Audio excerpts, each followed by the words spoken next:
You recording already? This is the hottest. I got all the juices. Yeah, baby. Atomic Talk, where we talk about You all bark, no bite. Fuck, you just mooned me. You fucking Christie, Texas. where you might be insulted, but we don't care.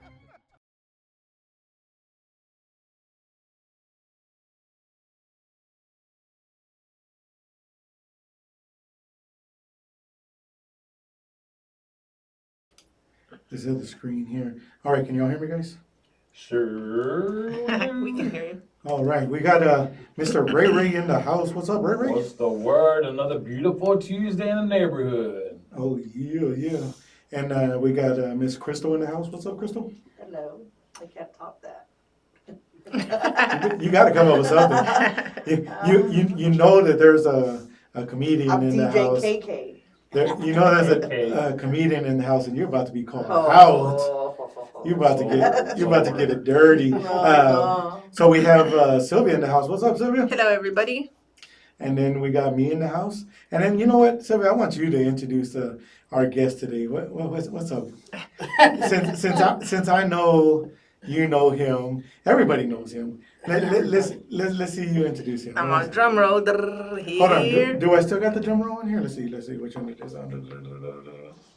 Oh, not that one. Not that one. That's after the joke. Yeah, go for it. Here's Javi. Oh, hey, I like that one.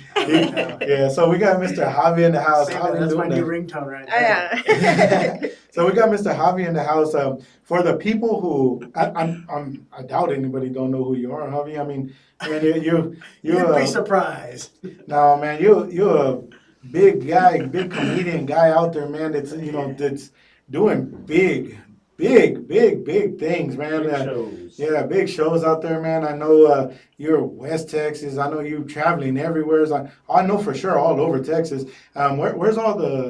Where's your furthest you've gone and staying in the United States so far? I've actually only done the United States. I guess the furthest distance-wise would probably be the Pacific Northwest of Washington, Oregon State, Toledo, Ohio, Washington, D.C. I'm no geography major, so I can't be exactly sure which one was longest. I can tell you the longest travel was Toledo, Ohio. I drove that in 24 hours straight. Wow. Long drive. That is man. awesome. Yeah, so I know that you do comedy here in Corpus Christi. There's a lot of comedy here. There's quite a bit of good comedies in here, and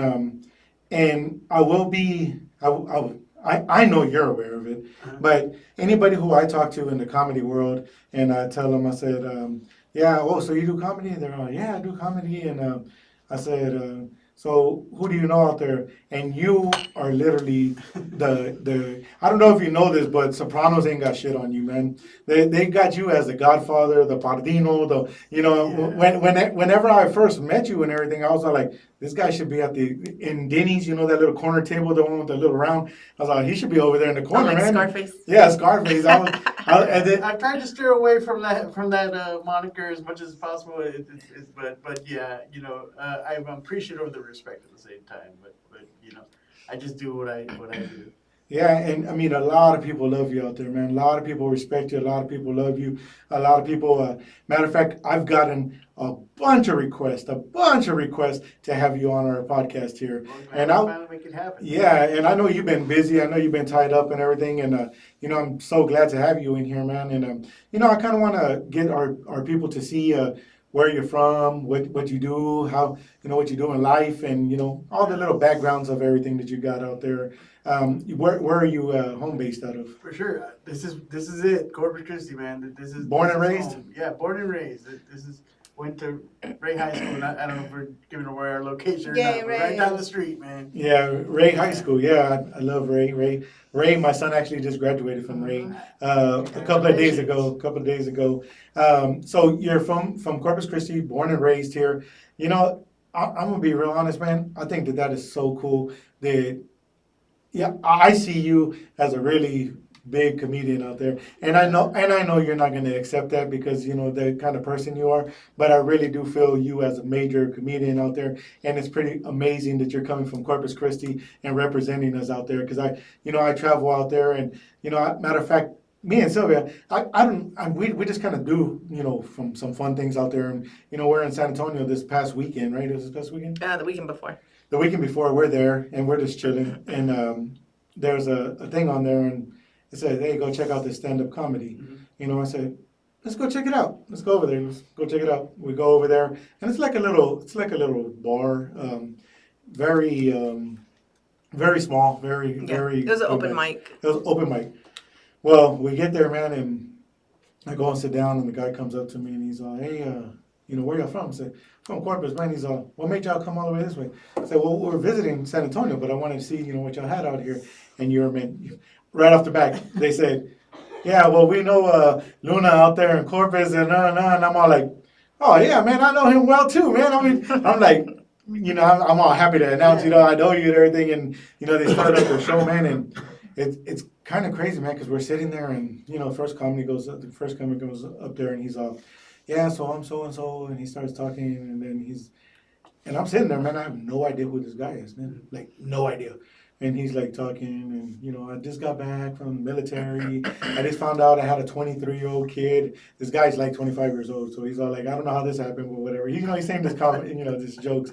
And then out of nowhere, he's all, and to I want to give a round of applause to my ex-boss for coming to visit me. And I'm like, okay, who's his ex-boss? He's all like, big shout out to Scott. And I'm all like, hold on, did this dude read my credit card or something? Cause, I just swiped the credit card for some drinks over there. He's a big shout out to Scott Navarro, man. And, he's my ex-boss and everything. And I'm all like, I look at Sarah, I'm all like, who's this guy? Like, man, I hadn't seen this guy in like about 8 years.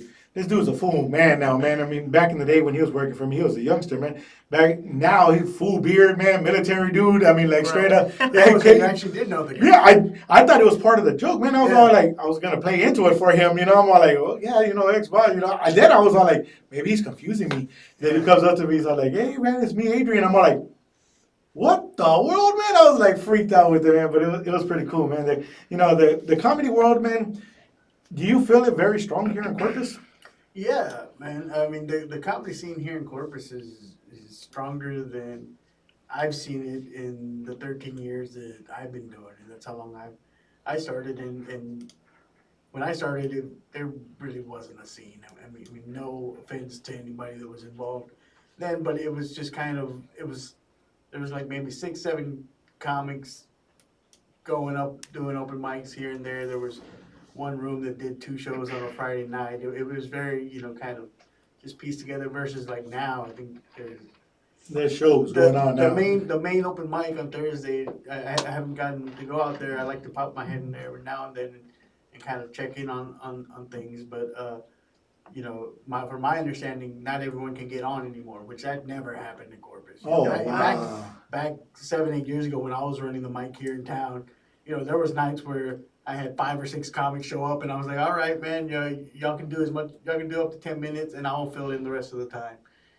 So, and that's not the case anymore. Now I think they cut it off like at 20 comics, and there's people that don't get on the mic. Wow. Which is something you normally see in larger cities. So yeah, I mean, now's the time for Corpus, and it's ebbed and flowed for years. But I'd say probably since the pandemic, this crop of comics that have come in, a lot of them have stayed. Comedy is one of those things. It weeds out everybody on its own. If it's not something you really like and really want to do and have the passion for it, it'll let you know. It'll let you know, and you kind of fade away. It just kind of becomes something you did one time, and And not to put your business out there or anything, but how long have you been doing comedy? This is my 13th year. Wow. Yeah, Awesome. lucky number 13, as someone pointed out to me. Let's see. When I first started out, they told me, they were like, "Really, you don't make it till year 15." So I was like, "But rules have changed in that time. Now everyone's blowing up on TikTok and stuff, and I'm just trying to keep up." And then with that 13 years doing it, who is your inspiration? Like, who is there anybody in your family who does comedy, or is it just? No.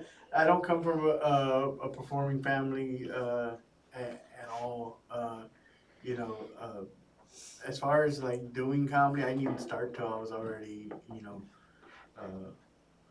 a grown man, had a family, had a career. I worked for the state of Texas for about 10 years. I was 27 years old when I started, and it just kind of was a thing I fell into.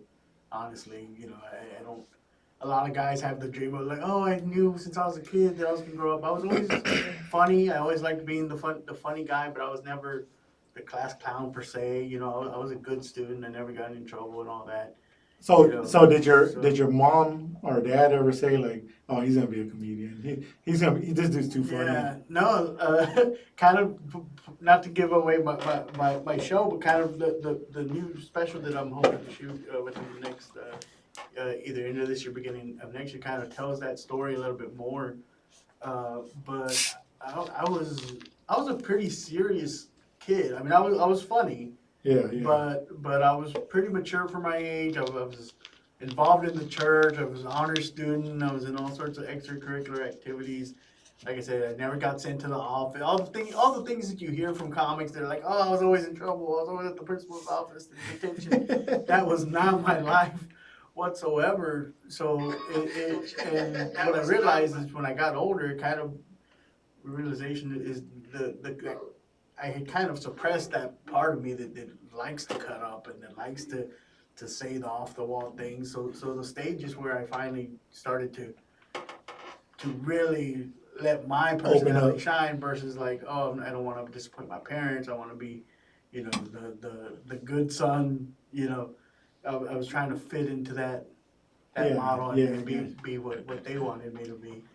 Yeah, that's pretty cool. I know that, like, man, I got like a lot of family members that I would always, they were always funny, man. So I'd always tell them, man, dude, you should go do comedy. And they're like, no, that's not for me. No, that's not for me. And, I kind of noticed that, like, it's totally different. I mean, like, there's a bunch of different comedians. I got a lot of payasos in my family. Silly. A lot of silliness, which, it doesn't always translate to the stage in comedy. Yeah. There's a lot of guys that are funny at the party, but to get stand-up's one of those things where it's really just you and a microphone and your words, your thoughts. It's a little different from when you're just So do you the way everybody always says you gotta, when you go on stage, you picture people naked. You that whole little saying that they always do.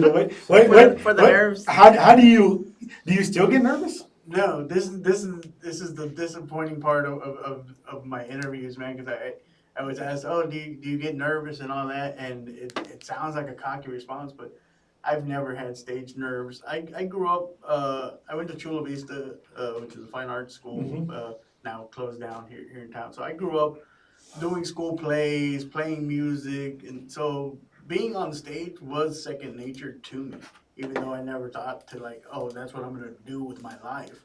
It was just always a thing that I did. Public speaking and all that when I was in college, I used to do these different summer research programs, and then I got to, take my research and present it at national symposiums. So presenting and speaking in front of people has never been a nerve-wracking thing to me. So when it came time to someone said, hey, you are funny, why don't you get on stage? And it was actually a fundraiser for the Child Advocacy Center here in Corpus. And I used to work for Child Protective Services back, like I said, lifetime ago. Years ago. And they were like, why don't you come out and kind of, tell some jokes. You're always making people laugh here at the office. Come out and tell some jokes.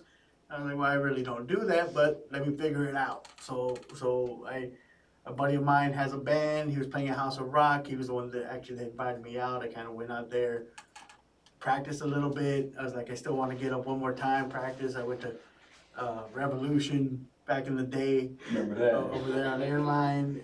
And Showing our age, man. Yeah. Don't show our age, man. back in the day, and that was kind of a special place.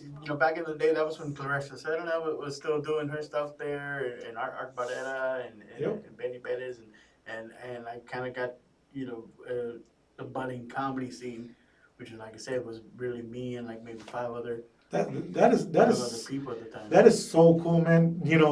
Coming from not knowing that this is even something that you were gonna do, to actually getting into it and then making something out of it. Because like I said, I mean, I've been posting, your video keeps on coming up on here, and it, it's showing your flyers there. Yeah. It's showing your flyers, and I know that you have like, a couple of events coming up here. Well, I know you have a lot of events coming up here, but there's some events coming up here, guys. I mean, he's not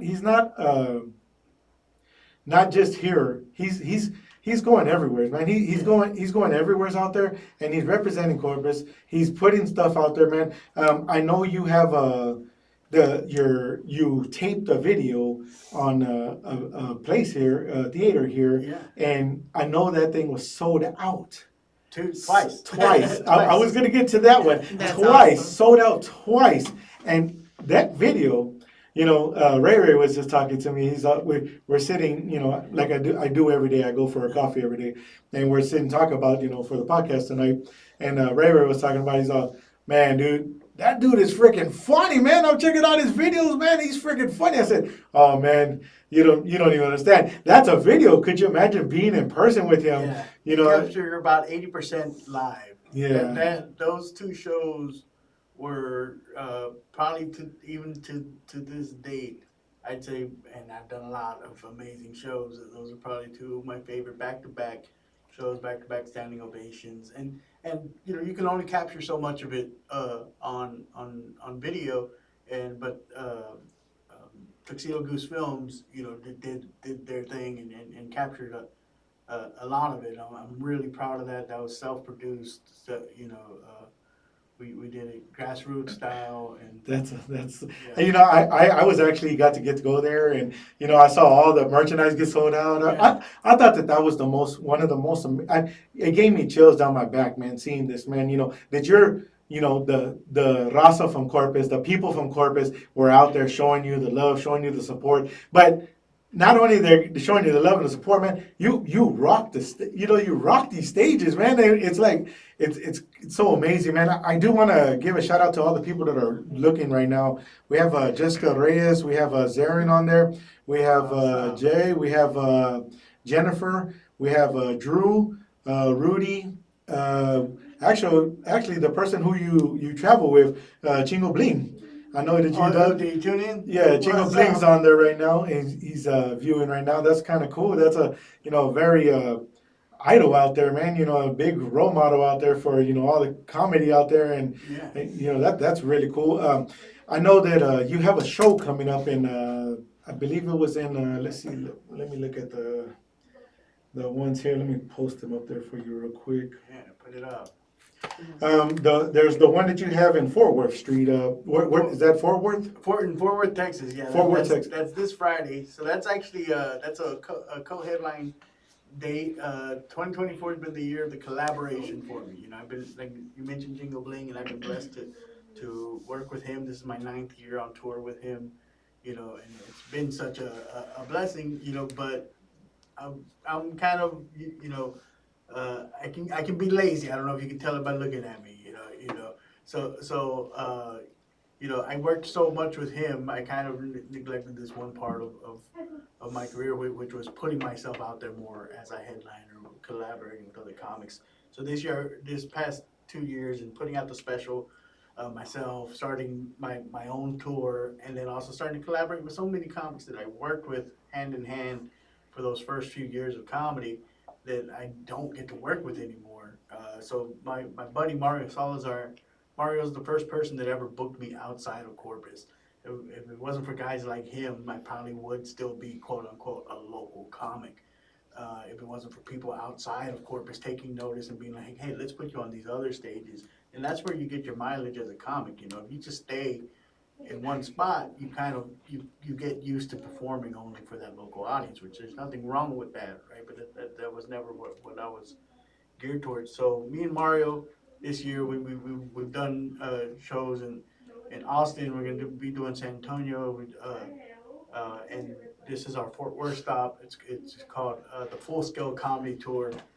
It's me, Mario Superstar Salazar will be in Fort Worth, Texas this Friday at Hyenas Comedy Club. That is awesome.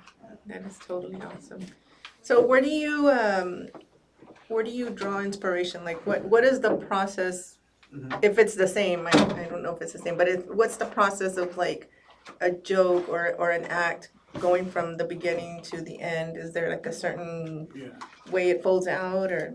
Yeah, so if there's any young comics watching it, sometimes they do tend to tune in, and like you said, some of them look to me as Inspiration. inspiration Yeah, or for sure, whatever. for sure. So when I say this, I'm not advocating this as a writing style, because I now 13 years in, I have a very Writing style. out. It was pen to pad. I used to go to work. Every morning I would go to my uncle has a restaurant over on Baldwin. Take a tortilla factory. It was my grandparents, and I used to work at the state school. So I'd go drop off my son at school at 7:30. I'd have to be at work till 9. So then I'd go sit there at my uncle's 30-45 minutes, pen to pad, read the newspaper, try writing jokes. That's the way you're supposed to do it. Now I have what I consider a very organic writing style. I'll get a thought in my head. Maybe I'll put it in a note in my phone, and then when I'm up there on stage, I'll throw it out there, and I'll kind of see, what happens with it, and I'll build on it, and usually, because I've been doing this so long, the first time I try a joke, it works. Then it's just a matter of just building it into a whole. Yeah, a like whole polishing thing. it type of thing. I don't recommend that for anybody watching. That's really not the way you're supposed to do Yeah. it. When I write for other people, when I collaborate with other comics like Chingo, I go back to that writing style. It's helpful for you. A lot of your work as a comic will be writing for other people, and you have to be able to map out a joke, especially to get past the we call it low hanging fruit, right? Whenever you think, okay, I want to do a joke about my marriage. Okay, well, there's the jokes that everybody's gonna do Yeah, about marriage because it's the first things you think about. But if you map it out properly, once you get down to, okay, well, what else are some, okay, other than uh, leaving your socks out and whatever. Yeah, you don't the like, easy you don't stuff, I like her guess. food, Yeah. the easy stuff, or her mom, you don't get along with her mom. All that's been done. yeah, But it will get to the meat of what. I mean, and you draw inspiration from real life, from your kids. It might be a conversation that you have. One book that I read early on that was passed around in the comedy scene a lot was called The Comedy Bible. And one of the things I took from that book was one of the exercises they had you do was whenever you make somebody laugh today, write it down. And that's really what it is. Like if I'm having a conversation with somebody, with my kid or with my wife, and I make them laugh, okay, well that was funny. Okay, then now I need to go back and revisit that and what did I say was funny? Why was that funny? Well, what was the situation? And then the stand-up part comes from, okay, how do I recreate that scenario without getting bogged down of like, okay, so like my wife, right, was here and like she was sitting here and I was like here, like yeah, without too many you gotta be able to details. be a Yeah, storyteller and just recreate it where people feel like they're there in the Yeah. room with you. that's awesome. Do you have a favorite comedian? I mean, my favorite of all time has to be George Carlin. But I also, I have so. When did you know that Many. you were ready to do comedy? Like, that's what I want to do. Is it because I'm like, man, I'm funny? I did Yeah, I'll let you know when it happens. No. I'm still waiting for the moment. Yeah, I mean, imposter syndrome's real, right? But Like yeah, sometimes I'm encouraged like, you. What man, motivated you? what motivated me? What was honestly, I was going through a hard time with the passing of my mother. She was very sick. Like I said, I was always a funny guy. I always found humor in everything, and I had no problem making people laugh in the day-to-day life. I always respected comedy. I grew up watching guys like Rodney Dangerfield and George Carlin, and then when I got to college, I was watching guys like Mitch Hedberg and with all the Comedy Central stuff that were coming out. So I always had a high respect for comedy, and to the point where I never was thinking like, oh, I can do that. A lot of people see comics and they make it look easy, and they're like, oh, I can do that. I can be funny like that. I never had that thought process. It took other people coming to me and saying, hey, you're funny. You should get on stage. And then once you get on there and you get those laughs, the first show that I did was my third time on stage. Like I said, I got invited out to do a fundraiser, and it was at Executive Surf Club. I did 15 minutes, which That's a lot, right? That's that's a lot for a to comedian. start out. I didn't know. Though. Yeah. I was like, okay, sure. You want me to do 15 minutes? I'll do 15 minutes. Yeah. I couldn't tell you what I did. I probably, if I heard those jokes today, I would probably cringe at it. But people laughed. I got off stage. Some lady asked if I had a CD, you know, I remember going home telling my wife at that time, my ex-wife now, you know, I was like, you know, I think I'm gonna keep doing this and see where it goes. And it just kind of kept snowballing. People started taking notice right away. I got invited to host for some big acts that were coming through town. Within 9 months, I had won my first statewide contest. Soon after that, I went to San Antonio and made it to the finals in their big contest that they were holding up there. And so my confidence on stage really came from outside, from other people telling me like, hey, Nice. you do have something Keep going. here, keep going. You know, and now it's kind of at some point the humility act only works so long. At some point, okay, yeah, I am good at this. You know, and you have to kind of Pursue it. Pursue it. The look very into it. first time that you were on stage, were you like nervous? Like, what if they don't laugh? Or what if they don't like Yeah. my jokes? The very first time on stage that I got up, which you know a lot of people have this experience, is I got drunk. That was my only. Oh. That always helps. Because Take it the was, edge off. Yeah, it was, and apparently they did laugh. Like months later, I ran into somebody that was actually there that night, and you know they enjoyed it. And like I said, the second time on stage, the comics that were there, one of my best buddies, rest in peace, David Cifuentes. He was actually the guy that I reached out to because I didn't know where to go do comedy in Corpus. Like I said, there really wasn't a scene. So, you know, being nerd, I Googled where to do comedy in Corpus Christi, and what came up was this YouTube video of this stoner dude wearing a beanie at House of Rock and said, David Cifuentes' fourth open mic ever. And he's doing these jokes, and, you know, they were all right and whatever, but I messaged him on Facebook, and I said, hey, man, I just did my first stand-up on Friday. I'm looking to practice some more because I got this show coming up. Where can I go? And he messaged back right away. It was a Sunday night, and he goes, you know, hey, man, we go to Revolution on Sundays. It starts at like 9, 10 o'clock, somewhere around there. And, you know, the guy lets us go up. And I was already in my pajamas for the night. You know, like I said, I had an office job. I was ready to go.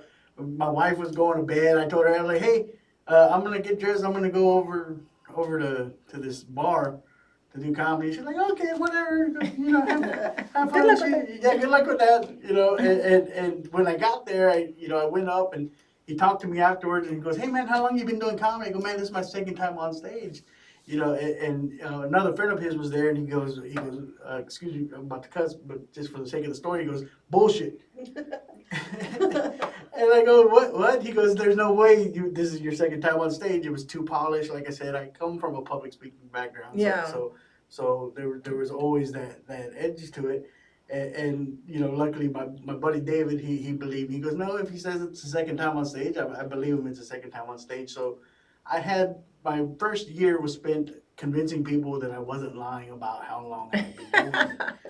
And people were like, no, you've been doing it like 4 or 5 years, man. Like there's no, because there is a learning curve that you have to step up to. Most people, you know, you got to get through the suck first. And luckily that was a very short-lived part for me. I look back at that year and think I wasn't that great. And maybe some people agree with me, but I was good enough where I kept getting chances, and people kept seeing improvement. First time I opened for Steve Trevino, I had been doing comedy, I think maybe about 3 months. Wow, that's awesome. And pretty much, you know, this is me bad mouthing Steve and all. So listen to the whole story. The first time I opened for him, he pretty much blew me off, and rightly so, because I was not polished. I was not great. Right. You know, he was kind of basically. You hadn't earned your stripes. Right. The only words he had for me were keep getting up. You know, which is great advice. You know, I give that. You know, sometimes people don't want to hear it, but that's the advice he had for me. when he came back, that was like in May of 2011. When he came back for Christmas that same year, I kept getting up. Yeah. And by that point, I had opened up for Felipe Esparza. Oh, I love him. I had I started know, he's doing. hilarious. I had started doing gigs down in the valley, you know, in San Antonio. I had gotten a little more grit, a little bit more mileage to me. He came back home. He was doing a benefit over at Greyhound Racetrack. I got invited out through my buddy John Roman, who was the first person to put me on the real stage here in Corpus. And Steve took notice. Hey, you got better. You got you got better. Good job. Keep going. What do you want to do with this? You know, and we just kind of that's where our friendship kind of started. Where he kind of first really gave me any kind of attention. He was the first person that told me. You know, we ran into each other that same break at House of Rock, and he told me, he goes, you know, you're really wasting your time doing these music open mics because you're just, this audience isn't here for comedy. They're really not paying attention to you. You know, you need a comedy open mic. He was the first one to kind of encourage me to go start my first open mic, which was over at Talons, which doesn't exist anymore, over off Saratoga. And so it's just kind of. That is awesome. Cool. I love So that we're gonna story. go to some of the comments because there is a lot of comments. on Okay, there. all right. There's we'll start from the top.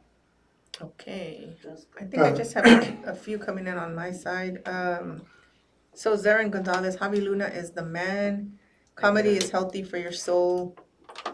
Who don't like laughing? I agree. Yep. Shout out to Jasmine Salazar, Rick J. Dassis, which is your friend, right, APAC? which one? Oh, yeah, Rick, yeah. He said, "Hey friends." Then we have Mercedes and Justine Melton. It's her. Also, Her. Jared- I know. I don't want to say the wrong name. Jaron said 300 stars. Yes. Thank you, Oh Z. yeah. I'll take 100. Zarin said Rick and Omar at Revo, R-E-V-O. Yeah, absolutely. Carlos Cuellar is watching. Grace Lerma, Segredo. Liz Rodriguez is watching. Official Chingo Bling. Javi Luna is a master with a pen. Texas best kept secret. Yeah. Won't be a secret for I'll long. have, okay, It ain't so, no secret no more. That's what I say. It won't be a That's- secret for That's very what we're long. trying to do, but yeah, that's been the moniker for the last few years. Texas, because people, you know, I do the road and people come up and be like, man, how have I never heard of you? Well, it's a great big world out there. You haven't Yeah. heard of a lot of people, you know. But so yeah, I kind of go by that every now and then. Texas best kept secret. That's awesome. What you got, Riri? so being through all your shows, man, how many shows have you had where you really pissed somebody off?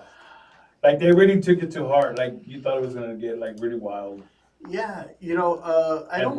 And where? Yeah, I couldn't recall. I mean, I'm sure I have. You know, I think most people, you know, if they are pissed off, they don't come anymore. I don't ever get up there and say I'm gonna offend anybody. I don't write. Right, I don't yeah. write for that. I write to make people laugh. Now, Like that's that not dark to say, humor? Is that what you're talking yeah. about? But even when you're writing dark humor, there's a difference between saying some people write from a place of they know they're gonna piss people off. I want you to laugh. Now, if you don't, because of your history, because something personal happened to you, you know, I will say this: there was a joke I used to do, and I don't do it anymore. I do take feedback into consideration. You know, I used to do this joke about the kind of dark humor played along the lines of domestic violence, right? And it was about Hamburger Helper. And I used to say Hamburger Helper is the official box dinner of domestic violence. Sick. Right? And I used to say that's why the little glove is on there to let her know, you know, if you burn this Hamburger Helper out, you're gonna get the glove. And it's and a lot of people laughed, right? And I really wasn't trying to make light of domestic violence. I know it's a real thing. And in fact, the place where that joke came from for me was I was trying to, it's silly. Man, hitting somebody over Hamburger Helper is as silly as hitting them over anything. There's no reason to raise your hand to a woman in any kind of situation. You might as well be hitting her because she burnt the Hamburger Helper. Right? Did you learn that working through CBS? Yeah. And so I was in Houston, Texas, doing a show with Jingo Bling at the Houston Improv, and somebody didn't come up to me, but they tossed a note in my merch bag when I wasn't looking. They crumpled it up and they wrote, on there, and it was very short. It was just, hey, maybe you should reconsider what you're making fun of. Domestic violence is a real thing So to a you lot of have people. 7 days. And you know, and so I took that to heart, and I continued to do that joke for a little bit. In fact, I did another show with Chingo down at CNL Ray in McAllen, Texas, and I had this lady says, I'm a complete feminist, a self-labeled feminist, and I'll tell you what, as much as I didn't want to laugh at that joke, it was a well-crafted joke, and it was funny, Yeah. right? Which is what I strive for, even if it's something that's maybe personal to you, but you never know when you walk into an audience, you never know what Who has- someone's background is. Yeah, They have a exactly. reason Yeah. not to laugh at that. Right? But I mean, I also think that they open the door and they paint the ticket, to knowing that there's Anything going to be goes. something there. There's going to be there's a somebody, possibility. you know, That's all. and I believe that, like your joke there is not intended in any way wrong. So I mean, I think that they understand. I think that you know, that whole note that's left there, and I would like to get this shared a million times so they can find that person who wrote it. And we want to You gotta know. remember when you walk in there, it's How long ago was this? just comedy. Oh wow, that had to have been maybe 7-8 years ago, maybe. Yeah.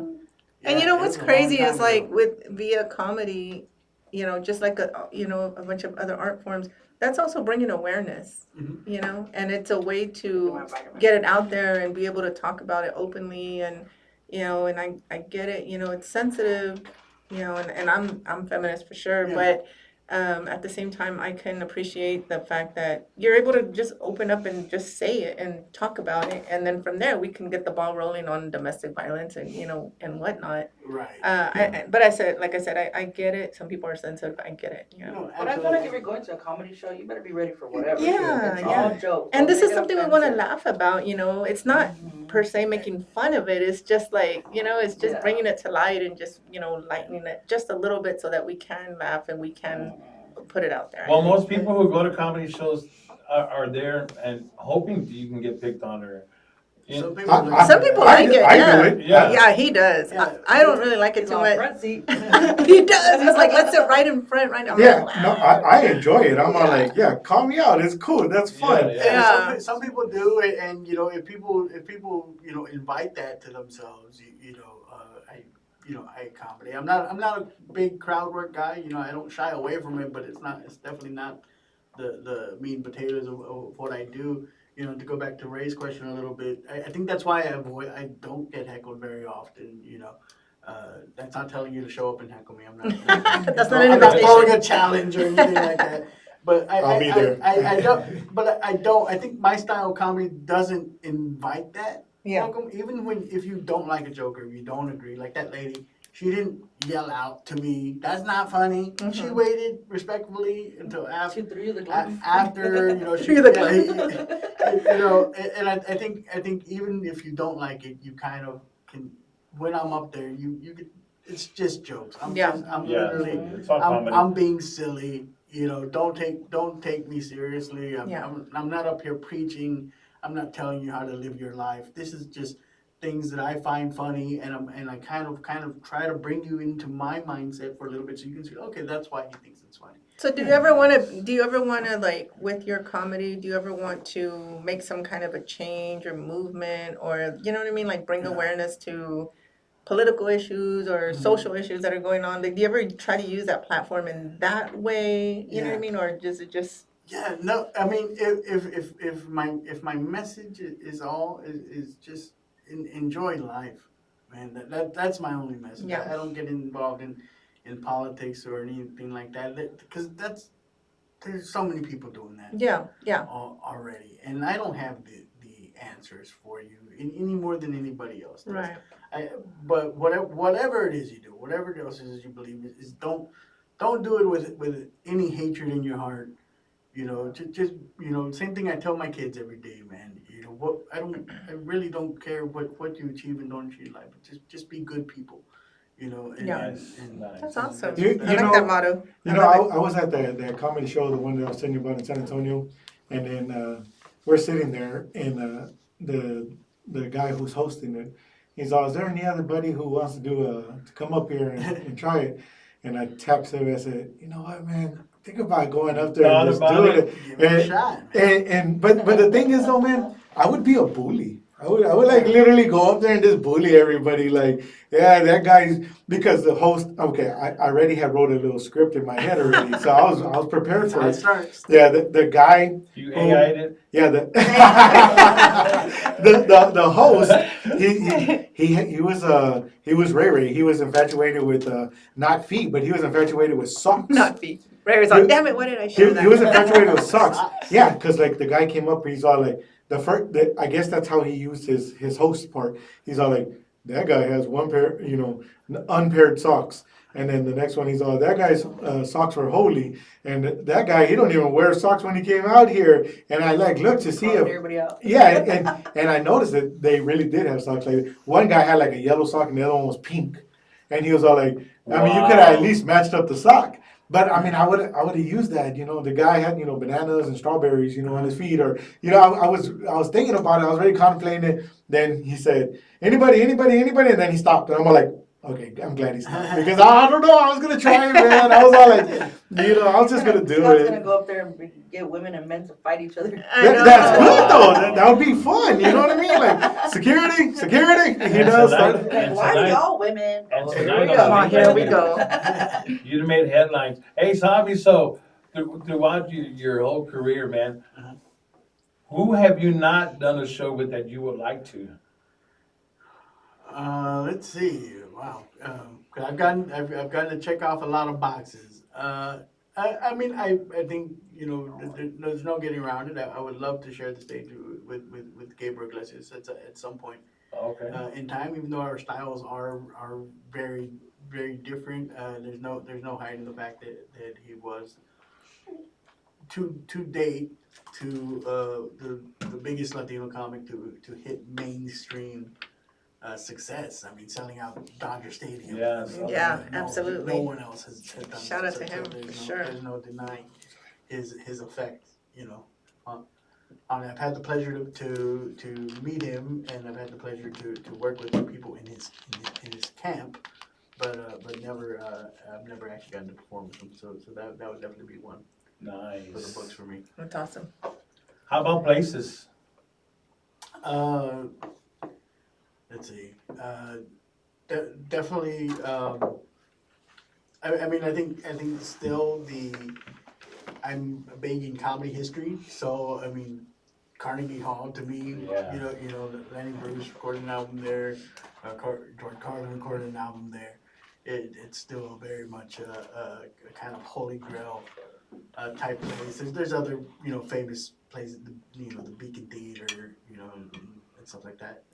Any of those places would be a kind of hollow ground. What's the largest crowd you've performed in front of?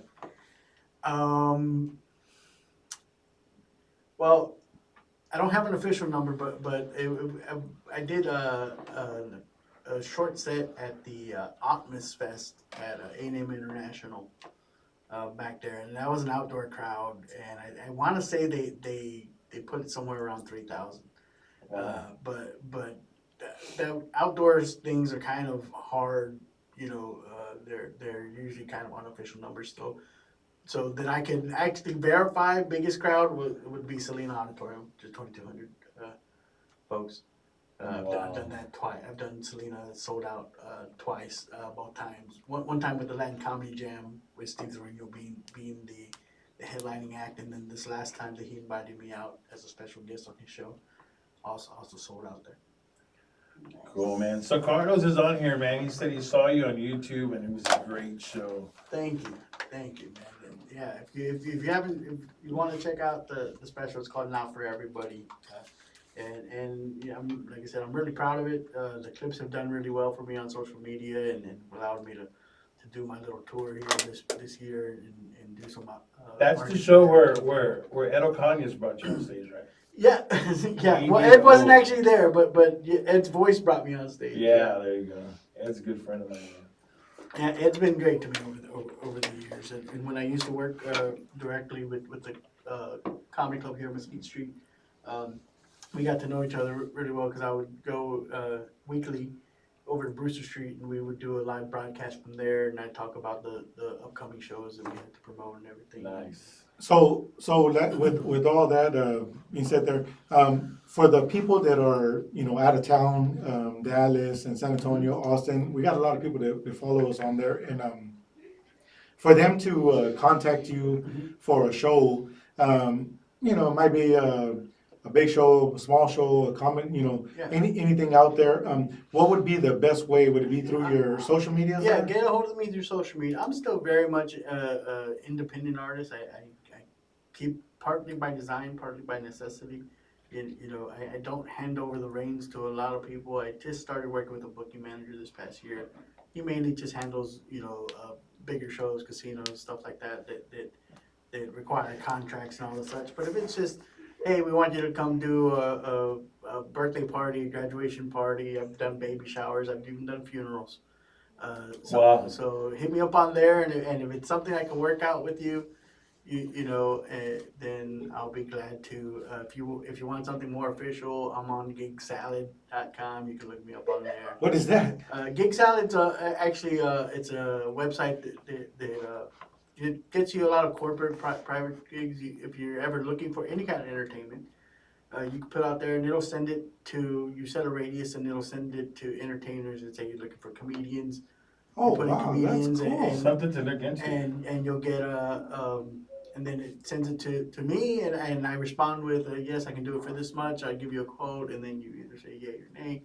Of course, they get a cut for it. Basically, it's just like a virtual. That's cool. That's Boogeyman. pretty cool there. So they could get through there. What about your? Is that video for sale? Like, can they buy a DVD or can they Not download yet. it somewhere? So Not yet. So when I recorded the special, that kind of came out of I had been going back and forth. I had actually recorded 2 specials already in Phoenix through the Latin Comedy Jam. They're supposed to come out on Fox. They were both with Paul Rodriguez. Neither of them ever made it out to air. I had been going back and forth with a guy from Fluffy's camp, oddly enough, that I just wasn't clean enough for them. They were really looking for someone on the squeaky clean side, which is just something that's not who I am. I clean up for corporate work, but that's not what my brand is going to be, because I got into comedy to be who I am. Right. And so if I sold you this squeaky clean, fluffy 2.0 image, then I gotta be that every time you come to the show, and that's not what I'm looking for. That's where the idea came with my wife. I said, what if I just did this myself and I made it my way, and it does what it does, or it doesn't do, and that's where that came from. So originally the thought was maybe we'll put it on Amazon Prime, maybe we'll put it on something like that. In the process of making it, everything started blowing up on YouTube. Everyone was getting these views on YouTube, so we decided, hey, let's just put it on YouTube, let people see it. They'll find it when they find it. We'll clip it up. We keep ownership of it. People have asked for DVDs. I know people still collect DVDs. they do, man. I'm looking to press them up just to have some as merch on the shows. Something for you to hold, something for me to sign. Yeah, that's really cool. And I'm always appreciative when people want to do that. They want to support. They want to buy merch and all that. So I'm looking into doing it. Yeah, I do have an album also called Straight Outta Corpus. That's a little older. That's on all the streaming platforms. You can purchase that on Amazon, iTunes. it's a music album. No. It's a stand-up comedy album. What? But it's just an album called That's Javi Luna's Straight Outta Corpus, jokes I used to tell and some. So they could go on iTunes right now. It's on iTunes. It's Find on there. you and hear it right there. They can hear it right there. That is so cool. It was recorded back in 2014. Here in town? Here in town, also at Aurora Theater. It was. I actually recorded it with 2 other guys. That's why I didn't release it till the pandemic, till 2020. And we recorded in 2014. I was part of a group called the Batos Locals of Comedy. And we used to put on shows here in town. We used to sell out the Aurora Theater, and we recorded an album. And the other 2 guys, unfortunately, didn't like their part of the album, so we never put it out. So I sat with this 35-minute set on my computer hard drive for 6 years. And the pandemic hit, and I was sitting at home, and I really also where the kind of the special came from. I was like, I never, the culmination of a stand-up comedy career is you put out a special, you put out an album. Yeah. I never got to do either one of those. So I went back, I listened to this material, and I was like, and I told my wife, I'm gonna go listen to that recording from 2014. I'm pretty sure I'm gonna hate it. You know, it's material I don't do anymore. Some of it was very localized. You know, I was still very much a local comedian at that point. You know, only 3 years into the game. And I went back and I listened to it, and it sounded amazing. The audio recording was great. I didn't hate the material. It wasn't material that I did anymore. I was like, you know what? Let me look into see what does it take to put it out. So we released it. I pressed up, you know, a couple hundred copies. They went. The road shows that I was doing, they went, you know, pretty quickly, and it's done well, you know. That is Awesome. so Nice. cool. So with all the footage that you have, you think maybe when do you do like the best of Javi Luna? I would love to. I definitely With want to. different shows like With different shows pieced together, yeah, Yes. a lot of footage. I've you know, now, you know, traveling with Chingo, we're very blessed that we get a lot of footage from our shows. Sometimes it's work going back and finding the clips from those. It's a hard part, but there's definitely no shortage of footage. I'd love to put something together like a best of. Definitely my focus right now is I do wanna put out another special. I have much more to say, much more material since then. Since recording in 2023, I've probably written another hour and a half, if not 2 hours wow. of material. Yes. And when I did the recording at Aurora for the special, I did 2 shows, and there was probably about 30 minutes of material. The special was an hour and 5 minutes long. There's about 30 minutes of material that did not overlap between those 2 shows, and didn't make the cut on the show. And I think you should release some bloopers. I would love to. I would love to. We still got the I right. love bloopers, man. You know what I like what he's doing, bro? I like the whole Latino thing. I mean, it's like if you go to BET and stuff like that, you know, they're comedians. They stick together, and then they do a lot of shows, and that's what I like about what he's doing with other Latino comedians. Yeah, I've noticed that Does he's. that make sense? Yeah, exactly. Yeah, it does. Yeah, I No, we disagree. don't. Make dollars, not cents. Really. Really. That's so cool. I really, I love comedy and stand-up comedy. I really respect the craft. You know, I like to watch comedians, but then I like to watch them be interviewed and talk about their craft and things. And I hear, from what I've heard so far, that comedy is one of the hardest disciplines and one of the hardest forms of art to master and to actually be able to express yourself, you know, in a funny way. And even actors who are, you know, bona fide and solid actors, they won't even touch comedy because it's so difficult, you know. Doesn't always translate. Yeah, it's Have- very difficult, you know. Have you been asked to do any movies? Yes. Not the expert. Not the expert. Yeah, wait, can we talk about this on Facebook? Whoa. Is this okay? So That's a personal question. So I haven't been asked to I've actually been asked to write, and I have written on a few different projects, and there's some other projects that I'm working on. Writing is really my passion. I've been asked to do different projects. It just didn't pan out, but I haven't been in any kind of movie that you would have seen. I've done some Maybe like straight sitcom or web something? stuff. Yeah. So back. I can't even guess the year. Yeah, what year are we in? Probably 2015, 2016, somewhere around there. I did a short-lived web series called Rosa, which was it was a parody of Roseanne. If it took place in South Texas. I did that with my buddy Danielle Torres. Oh, I love her. And She's Gomez. awesome. And so I wrote, directed, produced all those. Chingo Bling did a cameo in one of the episodes, and they did very well on the web. From that is actually when I started to get some some writing work outside because people took notice. Like, oh, okay, you're not just a stand-up comic.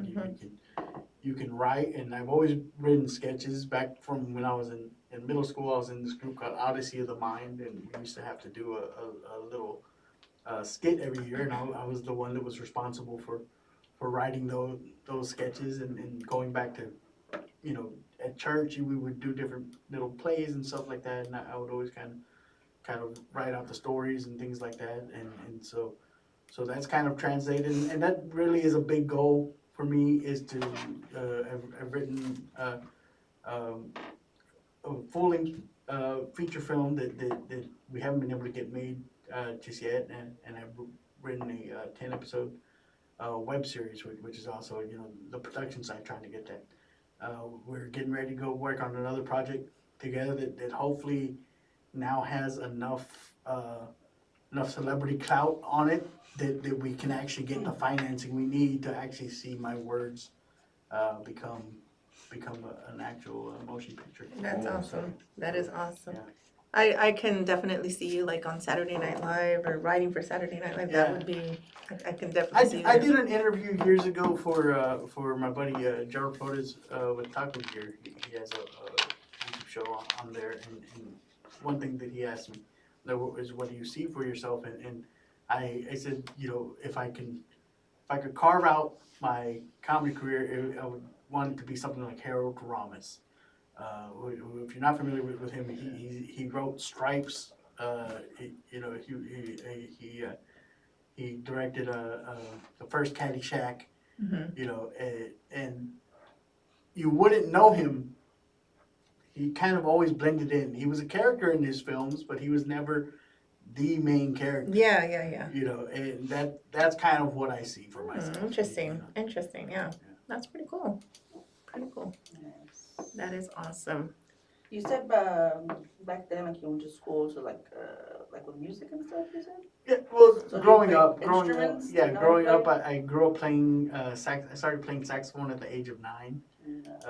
Piano a couple years before that. So I went to Chula Vista, which was a fine art school, which basically made you, beyond all your normal core subjects, you also got to do 2 electives in elementary, which that's not Yeah, that's not common. usual. So you got to take music classes and acting classes. I remember that dance. school. I remember walking to the school and seeing you all cross with the tubas and all that. And I'm Yeah. all like, I want to go there. It's like the School of Rock. Yeah, honestly, It well, really was. they had it made, like, we would like go outside to play, like in the playgrounds out there, like next to the school, and you could hear the bands going. I'm all like, I think they hold had. on, that's not fair. I think they had a young kid mariachi band too. Oh, that's cool. Yeah, we had all sorts of music programs, orchestras. In fact, and from that program, I mean, I got one guy that I grew up with there that he's a professional ballet dancer.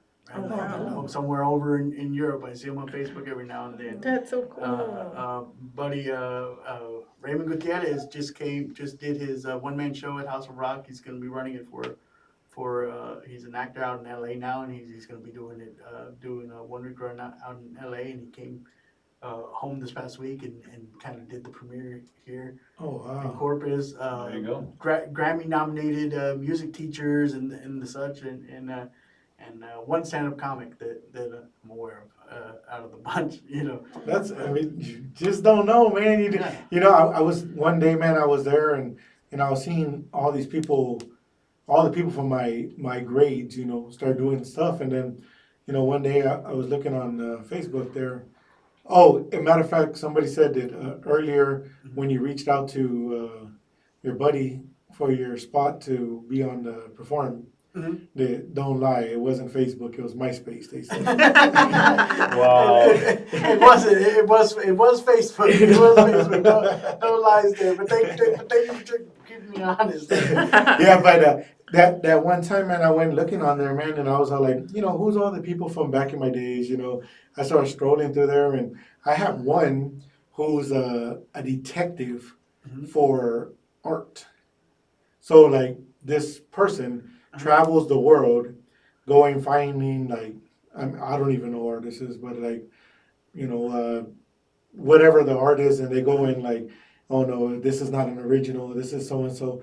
Oh, Okay. wow, okay. So Authenticity, I guess. Yeah, but this person, I'm looking at their Facebook and I'm all like, Mhm. well, how much money can this make? Oh, you'd be surprised. Bro, I looked it up and like I'm seeing their Facebook and I'm seeing what they're doing. They're like, I'm talking about millionaires, man. Like Their career. they have some of those pictures that are worth about $5 million in their living rooms. And I'm all like, hold on, let me see what I don't remember this person in school ever looking at art. Like they were never interested in art. Like what the world? But I mean, you just never know what they ended up doing in life. You know, like it's so weird. I mean, it's like you know, there's some that I see that are doctors now, and there's some that like, I mean, it's crazy, man. That's just so weird. But like going back to your friends there, I mean, that's cool. They win, the ballerina one, the one that's traveling to California over there, the Yeah, opera singers. Yeah. it's That is crazy, so man. So the arts programs, man, they work, man, for what they are. Now everyone's gonna grow to be, but something in the arts. But everyone that I know, still kind of treasures that time that we got to spend in there. Like I said, I haven't touched a saxophone in 20 years, but it did lay the foundation for me to be able to do what I'm doing now. That's awesome. That's awesome. Redskin says, "Hey Scott, the water downtown is waiting for you to come." I don't know. Speedo ready. I Let's don't. go. Does he know the story? I don't think No, so. I don't Tell think him he the knows. story, bro. Tell him I the think you're gonna be story. part of. You're gonna be. I know. I was gonna say you're gonna be part of his next. Yeah, Bro, you gotta hear this. That's where I want to film my next Take special at the notes. Water Garden. Take notes, bro. That's Look it. what he's gonna tell you. Watch, check. All right, so I have Three, this. two, one. I have this thing, man. That no matter where I go, where I travel, what I do, I disorder. I have to stick my feet in water. So like if you just say for instance your house, Okay. say you live on 1800 McCardo, Uh-huh. and if you have a water fountain in the front of your house, I'm going to climb your fence and I'm going to go and put my feet in your water. So you'll trespass for this. I'll tra- He's done it. I He's tra- done it. tradition that you have. Dude, I had security running after me outside of In Houston? a base. No, a base. The base. I went over there, stuck my foot in there, man. Took off running, man. The damn military police were running after me, man. Hey, you didn't know I could run, man. I ran, man. I got in that car. I was gone, man. But yeah, man, I have to go stick my feet in the water, man. If he's a fountain, he'll stop. Yeah, I'm gonna This is stop. the thing. I'm gonna get off. I'm Traveling. gonna go get in there. Did you ever do the Sunrise Mall back in the day? Yeah. Man, He's the reason they closed it. There's no. Wow. I did it whenever they were recording Billie Jean. No, I'm just kidding. You're in the background. Yeah. Wow. What, Yeah, what, no. what about the new mall? The one at Yeah, I've done it. That one. Yeah, I kind of. Okay, I'll tell you how I He's did it. banned. In the words of Jennifer Pena. Wow. I was sitting on there. I'm sitting on there, and Uh-huh. everybody's kind of just walking, and you don't pay attention to the people at the water fountain because you're just not paying attention. Uh-huh. And I'm like, I put my foot up on top of the He's the all little cozy. counter. Yeah, and I put my foot up there, kick off the crock a little bit, and then boom, stick my foot in, man, and you can tell everybody turns and they look like, what the heck did this guy just do? And then you can see my foot all dripping water going back into my crock. But yeah, man, I done. Have you seen water, man? He I'm jinxed pretty much. everybody's wishes. Yeah. I wouldn't even be mad at it because it's like it's not like anyone's drinking out of it. Yeah, well, you never- So my wishes is go there. ahead. You know the outside of the hemisphere thing over there in San Antonio, it has that big old water thing, man. Mhm. That one was kind of tough, man, because the waves were it was splashing pretty good, man. So Yeah. I had to wait for security to turn around. Sylvia was watching my back. Said, "Bloop." So what's I your did You're an not know. accomplished. what's your You're an crown accomplished. jewel? What's the one you're most proud of pulling off? Well, I'm the one in front of Andy Anderson. Indiana. That one. No, actually, no. I'm gonna be honest with you. The one that came out on Married with Children. I was about to ask if you've done that one. Yeah, I did that one. Yeah. Yeah? I actually have pictures of me doing that one. I just went. That was in Chicago, right? Yeah. Yeah, we did. Yeah, that we one, did that one. But the one I was getting to you at the hemisphere, man. Okay, so the splashing is like a lot. It's like So I went and did it, man. And I jumped in to put my feet in.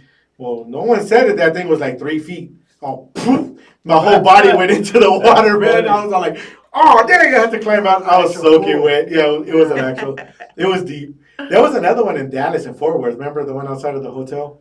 Like there was people like taking pictures and everything, and they see me in the back. He's there with his foot. I'm in the water with him.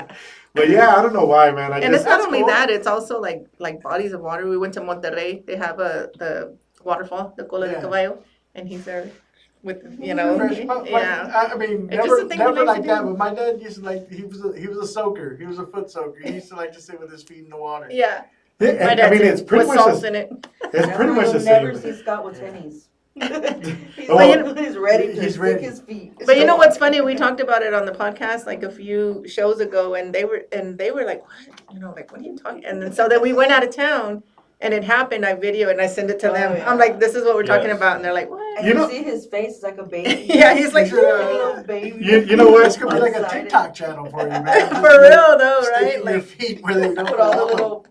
You know little what? things Send, together. send it to the Mac Mini real quick. That video. okay, I'm gonna put it on there. I don't care. we'll share it. We'll share. Yeah, it. we're gonna share it with Yeah, them. look at his face. And then my dad goes walking downtown and films a little segment like, "Hey Scott, we're here at the Water Gardens." Like, Yeah. excited him. Well, he just sent it again to me right now. He said the water's waiting for you out here. I think they're doing a little exercise or something Oh, out there. okay, yeah. Yeah, but yeah, man. So man, you, I'm so happy that you're here, man. I'm so glad to have you here, man. You know, I don't know if you remember, but my son was I would say probably like 6 years old. 6 years old, Sylvia? Probably about 7 or 8. Somewhere around there. Yeah. And my son, every year he would have wrestling, and would bring out a wrestling ring and put him in front of my house, and we'll bring all these wrestlers and they'll come Oh, wrestle. yeah, We yeah. brought in Booker T. We brought in all these big wrestlers, and it would be in front of my house. And one day he said, he's into comedy now. He said, "Dad, I want comedy here. I want comedy for all my friends." I said, "Man, what do I do?" I reached out to you. I don't know if you remember. I do. You came and we set up the whole speakers out there, man. You brought some comedy, and I mean, that was probably the beginning part of you entering in the comedy world. But it was like really cool. You won't believe how much people, "Oh my God, that dude had me laughing so much," and "Oh my God," and "Oh my God." I Man. remember that one Yeah. for sure because it was right there on the street, and Yeah. and I actually had people messaging me afterwards like, "Hey man, were you in someone's backyard? Yeah, yeah. Doing a show right now?" Danielle was there with Yeah, me. Danielle came Uh-huh, out. she came and, out with and- us. Did you send it and to a me? couple other comics came out. Do it again? Yeah. I didn't probably accept it. Let's try this one more time. Yeah, I've never shied away from a backyard party, man. Those are probably the funnest things, right? They are. They lead to interesting stories. Like I said, I really, some of the things people have hired me for, I can't believe. Like I said, we got hired to do a funeral during the pandemic. That is you know, interesting. which That is very was interesting. was interesting. for How did sure. that work out? Like, what if you care, like, to share? Yeah, I mean, they did their best to explain to. I got where they were coming from. I respected their wishes. They were like, the woman that hired us was like, it wasn't really a funeral. It was a celebration of life. It was during the pandemic when you couldn't have the Right, funeral. right. So they Oh, we're waited. imagining you there with the With body. the Well, casket. I have done that. I did that for my best friend David Cifuentes. We did a funeral for him Funeral. where we did a roast of him because that's what he asked me. He had been sick and he asked me. He goes, "Hey He's all man." roast me. He goes, "Do me a favor." He goes, "You got to do it." He goes, "When I go, I want you to roast me at my funeral. I want you and everybody to roast me at my funeral." And I asked his brother, I explained to him like, "Hey man, like this is what your brother wanted." And he goes, "My mom's gonna be there and all that." And so we worked it out to where they had their family funeral, and then we came in afterwards, and they stuck around and they enjoyed it. I was like, it's not gonna be mean spirited, it's all love, but this is kind of like I tell people, shit talking is my love language, Yeah. and that's kind of how we communicate with each other, and it was fun. So I had been in that situation before. Luckily, this time around there was no body. It was just a celebration of life. She's like, my dad was a very fun-spirited guy. He was always joking. He was always doing practical jokes and the such. People will understand. Some people did. Everyone sat there respectfully. Some laughed, some didn't. I got the short straw because I don't know if I just looked funny to these kids, but there was kids at the funeral, and they left all the other comics, Danielle went with me, another buddy of mine, Al Gonzalez from San Antonio, went. The kids left them alone. For some reason, when I got up, the kids decided this would be the right time for them to sit crisscross applesauce right in front of me. I'm talking about these are little 4, 5, 6-year-old little kids looking up at me, and I'm like, dang it. and they had already told me that I didn't have to be clean because they were like, the kids aren't gonna pay attention; they'll be running around. Dang. Nope, the kids paid attention to every word that I had to say. Wow. So it did make for an awkward Yeah. appearance, but I wonder how many kids got suspended the next day at school. Right.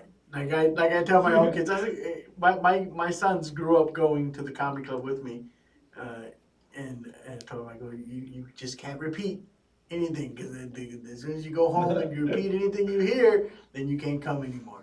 Yeah, don't try this at home. Yeah, You get an early spring break. Yeah, exactly. Very early spring break. That is awesome. All right, so I got the video. Now I'm sending it over to myself. Hold on, let me send it to myself.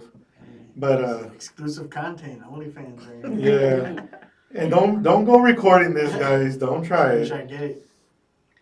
Let's see if I can. Like I said, that could be like a series, man, on TikTok. Let's see if I can do it here real quick. The Adventures of Scott's Feet.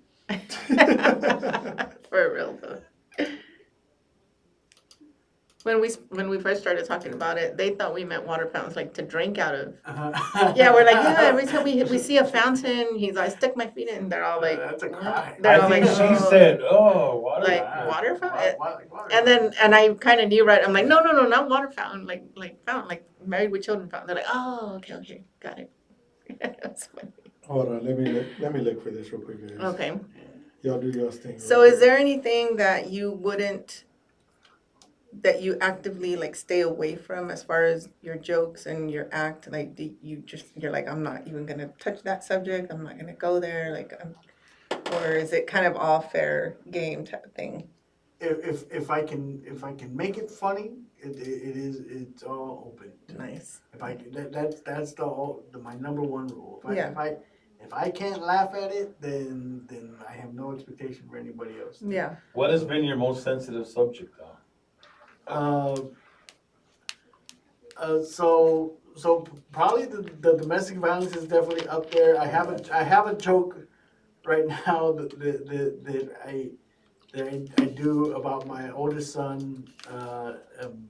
Not to give, because it isn't part of my act right now, but to give it away. It's about my son taking some inappropriate pictures of himself. That tends to make some people uncomfortable, but I make it funny enough, and I kind of dance around To it, push through it, yeah. for people. I've done in my special I did jokes about depression, which I suffered with for a long time, and still do. You never kind of completely get away from that. It comes and goes. But my thing is, again, if you can make it funny, then it's fair game. Yeah. But the ultimate rule is it's got to be funny. It can't just be mean or dark for the sake of being dark. You gotta find the funny, or sometimes the funny finds you. Yeah. That's interesting. But you never pull an A.B. Quintanilla and make fun of the Dallas Cowboys, right? Yeah, I don't. Yeah, that's kind of it's been done. It's been done. I know so many comics, and I'm not hating on anybody that does it, but to me, it's like it's a little like it's a cheap laugh. You're getting a response, and so I don't do jokes about sports teams or anything like that. Cool. What about like I said earlier, I'm like feminist. So, who's your favorite female comedian, or do you have one? No, absolutely I do. So I've been fortunate to work with a lot of female comics from the jump. Some of them you might not know. Names like Olivia Arrington, who was on BET Comic View back in the day. I got to work with her very early on in the Old Valley runs. Thea Vidal, who I grew up watching on television with my mother. I got to work with her for a while. She's definitely one of my favorites. But then you go back to like the real queens of comedy, the ones that were doing it when it just wasn't a thing. Ladies like Phyllis Diller, Joan Rivers, Moms Mabley, you know, thing, like that. Yeah. Yeah. But now contemporarily, I mean, there's just so many. There's a lot. Eliza Schlesinger She's to funny. Nikki Glasser's hilarious. April Macy is just phenomenal. I've gotten to work with her a handful of times. I did a comedy festival with Sarah Tiana a bunch of years ago, and then there's even on the regional level names like Daniel Torres, who has worked with me for years. Michelle Cantu, who's going to be opening for me here in Corpus at the end of this month for my homecoming show on June 22nd. She's only maybe about, I think, 2-3 years into comedy and just really climbing the ladder very, very quickly, very, very reminiscent, to my own, probably even more so because she really delves into that corporate world, which if you can navigate the world of corporate comedy, I mean, there's just work for days. Yeah. That you can do, and she's doing that, and she's hilarious, and she's gonna be here. Like I said, she's gonna be here with me at Mesquite Street Comic Club, and just Celia Contreras out of Austin. She's been doing very well on the Kill Tony podcast that's out there out of Austin. So All right. I'm excited for all the Cool. female comics. I got one real quick, That's guys. awesome. We're gonna jump over to this video real quick. Okay. All right, let me publish it real quick. I told you guys, this is what I do. Damn word. I And told look at his you. face, like a kid in a candy store. Yeah, there you go, guys. That's what I do right there. I don't know if y'all saw it, but that's exactly what I do. I go out there and I just have fun with it, and people probably freak out with it, but I don't care. That's just who I am, and that's how I do it.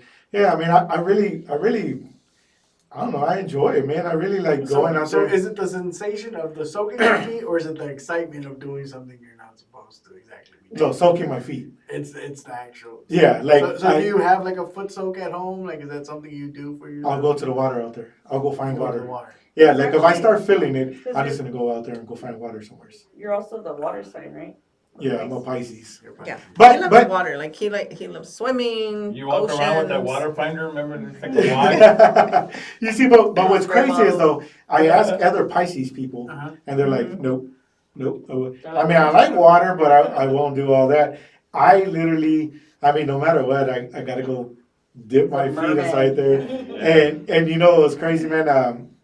I don't know if you had saw my TikTok there, but downtown they got a call for a person that needs help or a body in the water, and I go out there and I'm recording the body. I'm recording the person that's in the water, and the body's like floating across, and I'm recording it. And the cops are all arriving. There's more cops arriving. There's more cops. They're waiting for the boat to come out, and then all of a sudden the guy just flips around and takes off swimming, and I'm all like, What?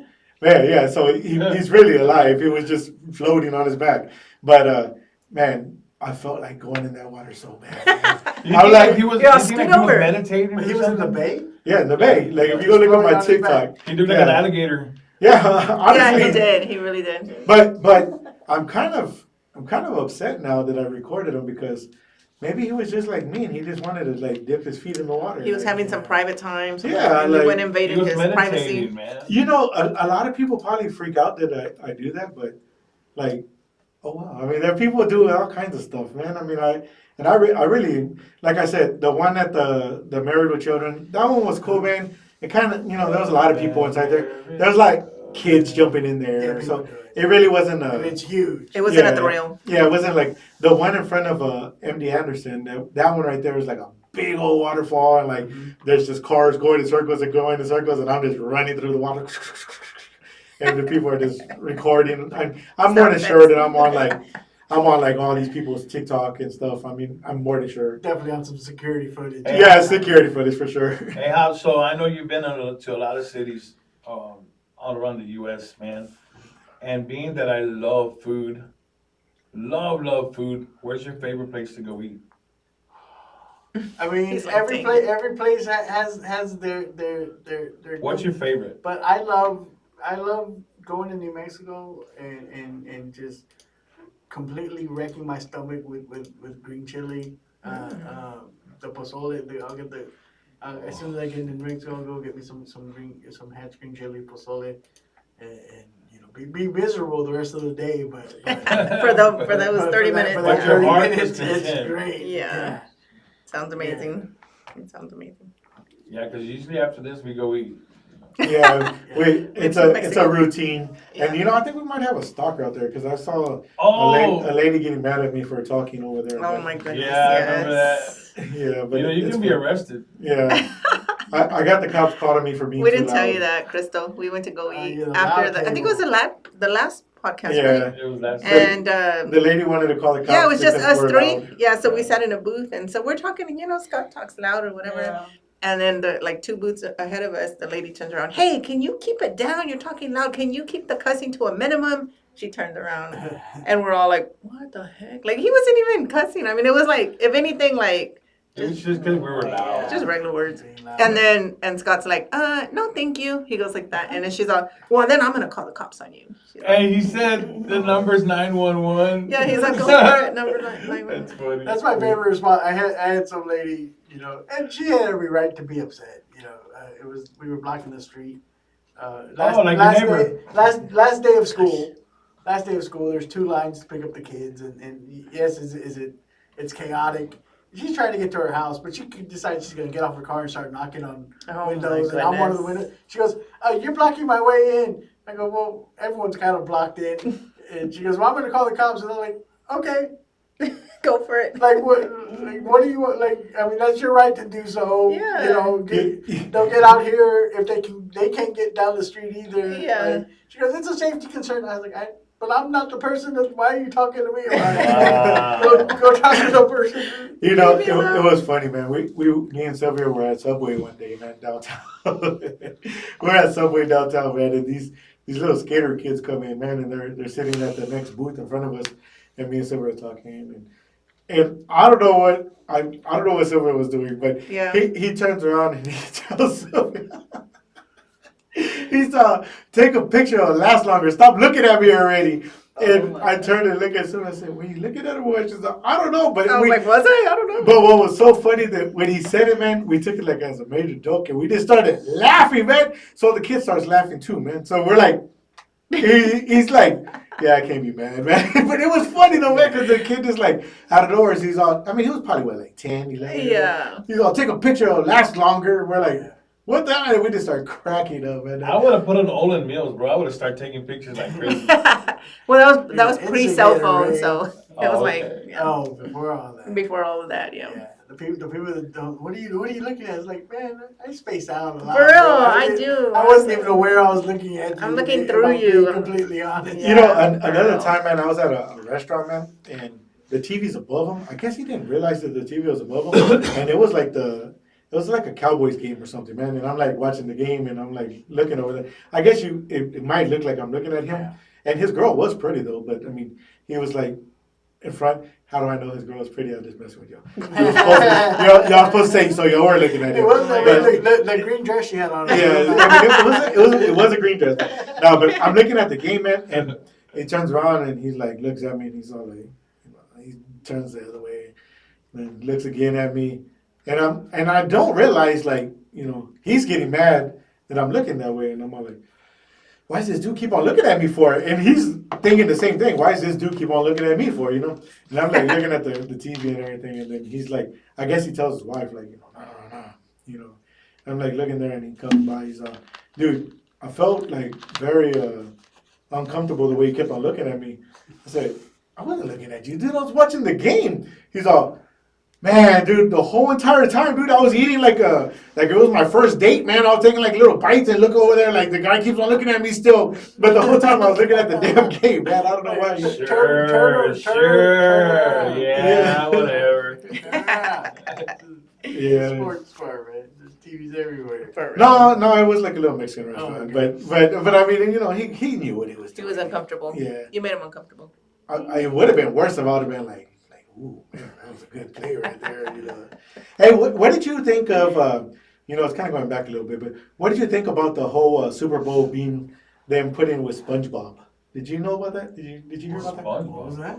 Okay, so you know the way they have the NFL on Okay. Channel 6, and you can watch Oh, the Nickelodeon. the Nickelodeon. They put it out in SpongeBob and the squirrels. It was SpongeBob and Patrick. They were the commentators, and then they would bring in Sandy Squirrel and who was the other? Dora. Like all of them. Like when a play happened, Boots. I'm not good at football, so when a play happened and then they had to explain it, it would be like Dora to come out. Well, this happened because blah blah blah blah. But it was very like kid friendly. I mean, I guess that's kind of cool, right? If the goal is to introduce the sport or to get. The kids. I I'm guess. gonna be honest with you, man. I enjoyed it more than probably watching it regular, man. We watched it the whole game. Are you trying to get away it. from Taylor Swift or what?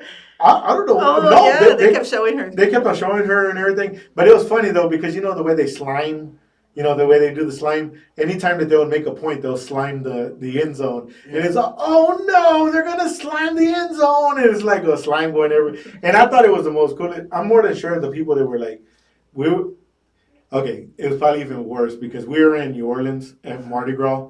And the windows probably open and they hear us, you know, hearing SpongeBob and everybody else is all So like, y'all watched the whole game? yeah, we watched the whole game. Yeah, that- I probably couldn't have done that. But No, you It's probably cool, would. kids. Well, see, at first we were kind of annoyed. We're like, "What the heck?" Like, no. And then, like, as we got into it, it was funny. Like, they were cracking jokes, and we're like, "Oh, okay." but it The wasn't distracting from the game. no, No, not no. at all, man. It was like it was kind of really cool because what's the lobster guy, the crab guy? Mr. Crab. No, yeah, no. yeah, Mr. Yeah, Krabs. Mr. Crab. Is Mr. Crab? Yeah. Okay, Mr. Crab will go on the field. Is he the stocky one? Yeah. Yeah, he'll come on the field. He's all, Mr. Crab is on the field. Look how big he looks compared. Oh no, here comes a big old guy. Da, da, da. Like the crab dude would take off running, and I don't know. It was cool, man. Because I mean, I wasn't really in for the teams. You know what I mean? Yeah. And they just made it more fun, to be honest. I mean, It was informative because I'm not really good at football, so I'm like, oh, That's what I'm okay. saying. Yeah, I might have to go watch it on YouTube Yeah, tonight I'm gonna now. watch the clips. yeah. I mean, it was funny though because like Patrick would be like. He would say like Patrick, you know how Patrick's dumb out there. He's all like, "Is he gonna hike the ball? I don't think that they should throw the ball on this field." Or like he would just say like funny things, man. It was like it was cool. It was a cool thing to watch. But yeah, big shout out to Raymond out there. What's going on, Raymond? Restios. You know, I wanted to.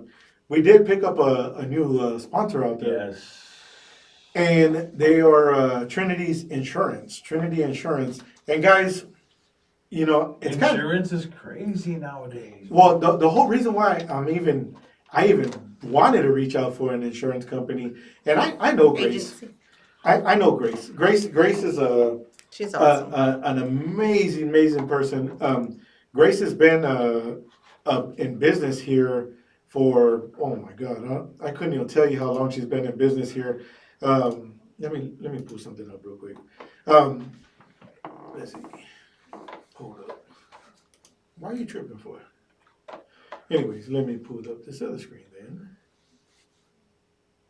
Yeah, so I think I remember my son is 18 now. Maybe he was a few months old. I think that's around the time that we met Grace and we started doing business with her as far as insurance. She does all the insurance needs, auto insurance, home insurance, commercial as well. Yeah, but So- what I wanted to touch base, guys. So I don't know if y'all are aware, but in Houston, I'm more than sure you're aware.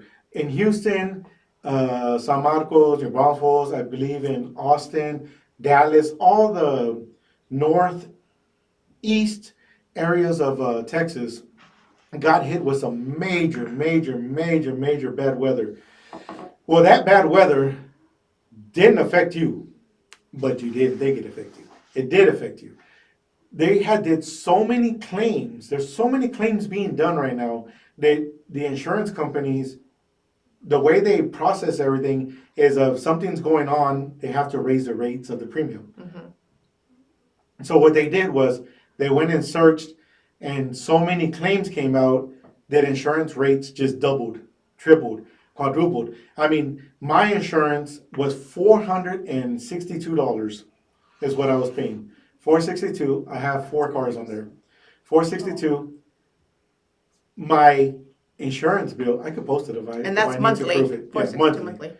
my insurance bill went up to $972. From $462 to $972. I didn't get a ticket. I didn't get pulled over. I didn't have a wreck. Nobody of my people had a wreck. There was no claims, no nothing on there. They just went and raised it. Okay, and the reason why they raised it was because there was a bunch of claims that just came in. And whenever there's a bunch of claims, it's just like a car, like the way the Kias, the way they get stolen, those cars, since they know that they get stolen, the premium for those cars go way high. Well, that's what happened here. The premium's going way high because there's so many claims going on. Well, I was, searching around. A certain car that you have, or? No. Claims going on with all the what do you call it, the insurance companies, because Houston had a major severe weather. Storm. They had trees fall on them. They flooded want out. everybody else to pay for it. Well, the premium's going to go up because you have a chance of filing a claim too, so their premiums are going to go up. Well, I went searching around, guys. I looked around. I put in for different places, and the cheapest I would find was $800, $950, $1,200, $1,100. I had one come back, and I'm gonna blast them too. State Farm. Oh my God, $2,200. $2,200. And I said, oh, this is for the 6 months? He said, no, this is monthly, $2,200. Said, hold on, man. I did not do no claims, man. I don't got no tickets. What are you talking about? So I went with Grace, and I went over there and told her, Grace, what kind of deal can you give me? She said, let me search around, Scott. Let me see what I can do. This is locally owned. She's locally owned. She's gonna fight for us as in the family, Exactly. here locally. Yeah. And she went on there, came back and said, Scott, I found this much, and it was like 600 or something. And I mean, at this point, I was all like, I'll take it, 600 or something. I'll take it. She could have just sold me that one and left it at that. About an hour later, she called me back. She's like, Scott, were you going to still want the insurance? I said, yeah, I need the insurance. I said, I'll go that way. She's like, well, after I hung up with you, I went and put it out for a couple of more places, and I did some more searching, and I called the other places and see what I could do. I got it down for you for all 4 of your cars, fully covered the way you had it. I got it down for $362.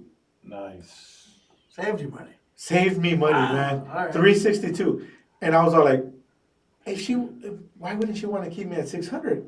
Because she's honest, because she's, legit about it. She's going to keep me longer at that price. So, guys, I mean, I kid you not, and this is not this is not a lie, man. If you reach out to her, I promise you, she's not going to just give you whatever pops up there. She's going to search. She's going to try getting you the lowest she can get you. And trust me, her staff there, they're amazing. They're great people. Just reach out to them. They will give you your quote. There's no charge for a quote. I mean, there's. And they have offices here in Corpus. Yeah, their office is right there, man, next to cons.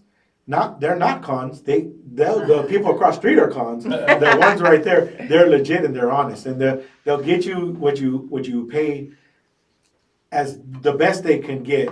And I mean, I kid you not. What is that, like $600? It was $972. $610 cheaper Nice. is what we're paying. $610 cheaper. No, Sylvia, you can't go shopping now. I'm like, Yes. yes. Yeah. What I heard is we have $600 Well, dollars. yeah. You There we know, go. you know what she's gonna do, right? What's She's it? gonna say there's a new fountain at the mall. Oh man, she would give me with that. But yeah, guys. So she doesn't only do auto. She does commercial. She does residential. She does vehicle. She does she does Motorcycle, boat. motorcycle, boats. Home. And for there's I run into a lot of people that don't even have insurance on their motorcycle. Excuse me. And that's really weird because insurance for a motorcycle is almost $100 for the year. Put the insurance on there, guys. You get pulled over, you gotta pay like $500 for no insurance on your Right. motorcycle. $100 for the year. That's almost cheaper than buying, like a Happy Meal a day for Wow. 10 days. Starbucks. Honestly, $100 for the year and you're insured on your bike. Come on, man. I mean, that's a no-brainer there, man. But yeah, so and then of course, I can't go without saying, our appliance guy, man. I mean, Yeah, the great appliance guy. I hadn't gotten able to make it over there to the place because I know we need to go buy that washer that we were talking about. Yeah. We want to put a washer and dryer at Junior's looking. My son graduated and wants to move out already. He's ready to go. He's ready to go, and I went over there to go check out washer and dryers at all these places out there, and we're looking at almost his minimum was almost $900. I called him over there and said, "Hey man, how much can you give me a washer and dryer for?" He's man, come over here, man. Come see the washer and dryers we got in stock, man. We're gonna beat their prices, guaranteed. I went over there, man, and he has a washer, a dryer. I believe I don't know how many of those combos he had there, but came out like what $550 out the door or something like that. $550 something. Somewhere around there. Reach out to him, guys. He has the washer, dryers, refrigerators, stoves. He actually told me, "Hey Scott, you know what? I want to run some kind of special on there, man. That I have some. Nobody has these gas dryers. You can't find gas dryers nowhere." Yeah. And I'm all like, "Gas dryers?" He's like, "Yeah, there's a lot of people that need gas dryers." And Like unleaded or premium? I didn't even know what that was, man. And he's all like, Yeah. "Gas dryers, dude." I'm like, "For real? I didn't even know that." And he's all like, "Yeah, a lot of people, you go looking places and you can't find gas dryers nowhere." He has them. He has them in stock. He said, "You know what? For the people that come from your place, I'm gonna give them like a major deal, man. I'll do like $300 for the gas dryer, man." Wow. I'm all, "For real?" He's all like, "You go look for it anywhere else, man. It's a special order and it's gonna cost you a lot of money. Gas dryers out the door, $300. Go pick it up right now." Cool. I was all like, "What?" He's all, "Yeah, for real, man. Go pick it up. $300. Whoa, we got them there, man. Let's do it." I was like, "Man, I'll let my people know then, man." So, y'all are my people, so I'm letting y'all Y'all are my know. people. And, my network is your network, and that's what, how we continue to do business in life, man. And the businesses that we push here, guys, they're locally owned, locally operated. Yeah, exactly. And once again, I mean, this is what we do. Why we are Atomic Talk. We're based out of Corpus, and we try pushing as much as Corpus as possible. I know that you are literally locally from here, and I know you travel everywhere. And like I've mentioned before, it's really cool, man. And I don't know what it feels like to you, but Sylvia does the music world, and we travel out there and we try putting Corpus. Our biggest thing is, we're from Corpus, and we're telling all these people, and it feels so good, man. It feels so good that they're like, "Man, Corpus, I want to go visit there. I want to go do this," and and you're a celebrity out there, man. And as a celebrity, man, it's cool that you're from Corpus, man. There's not much that we have to represent Corpus, and it's really amazing that you represent Corpus. Yep. And I'm proud that you represent Corpus, Thank you, man. man. And we will name drop it, like for real. Like we're out there, we're like, "Oh, Javi, Same. yeah, we know him. Oh, Javi, Javi. yeah, Yeah, I think absolutely." about corporates all the time. For real. Well, the big thing in comedy is they always want to know, how do we introduce you? Yeah. How do we introduce you? And people, "Oh, I've opened for so and so, and you've seen me on this." I was like, "Man, just tell them my name and tell them where I'm from, and I'll do the rest." Yeah. And that's every stage I'm on. Doesn't matter if it's at the comedy club down in San Antonio or if it's a Sahara Casino with Eddie Griffin. I told him the exact same thing. "Man, just tell them I'm from Corpus Christi, Texas, and I'll go out there and I'll do the rest." And it's a point of pride. I love that people know that I'm from here, and I was just before here. There's people that will even come in for my shows from Houston, from San Antonio, from Austin, from Victoria. Pat Martinez from Houston just messaged me, said, "Man, I'm gonna try to make your show down there on the 22nd." And they come in and they have a good weekend. They enjoy Corpus and they come to the show, and I'm. If that's the little piece that I can do, for Corpus, Yeah. That's And where's awesome. your next show? Well, my next show is in Fort Worth, but my next show here is going to be at Mesquite Street, South Side. That's on Saturday, June 22nd at 8 p.m. Nice. I heard you mention casinos earlier. Do you do a lot of casinos? I just started, I've done casinos with different tours that I've been on, but I just started to do a bunch of casinos out in New Mexico and Arizona area, thanks to my new booking manager. Road Dog Entertainment, putting me out there in a bunch of the Indian casinos out there. And so that's fun. It's good road work. It allows me to work during the week, which a lot of comics, sometimes you comedy clubs run Thursday through Sunday, and then you got nothing to do Monday through Wednesday, where you can go and do a lounge at a casino on a Monday night or Tuesday night or Wednesday night, and you got yourself a hotel room and a So- paycheck and a meal. So I know So you're not cool. able to see the screen right now, but I'm gonna switch over to the screen where your ads are on right now, and it actually has you in the middle there with it, but it's showing we hadn't been able to mention Mesquite Street event that's coming up, and I know you just announced it right now, but I wanted to put the flyer out there. So these events right here, this event right here is going to be Mesquite, and this one's going to be the one downtown, or is this This where? is the South Side. The South Side. It's the big room. So if you've come out to a show before and you come out to this one, if you've always been like, hey, I want to check you out, this is the one I need you, because this is the big room. I have yet to sell out this particular room. Well, guess what? Uh, It's about to be sold out this time because we're my people that follow me here, man, support our locals, man, and they really do go out and show love for it. And guys, right now, right there on the screen to the left of him is the barcode scan that you can scan right there. Get the ticket. I promise you, the show will be amazing. Is that where we went to go see wrestling? Yeah, we went to go see the ninja wrestling over there. Okay. yeah, it's the big room there. And guess what? I'm gonna go sit up front because I do want somebody to make fun of me, and I do want them to talk about me.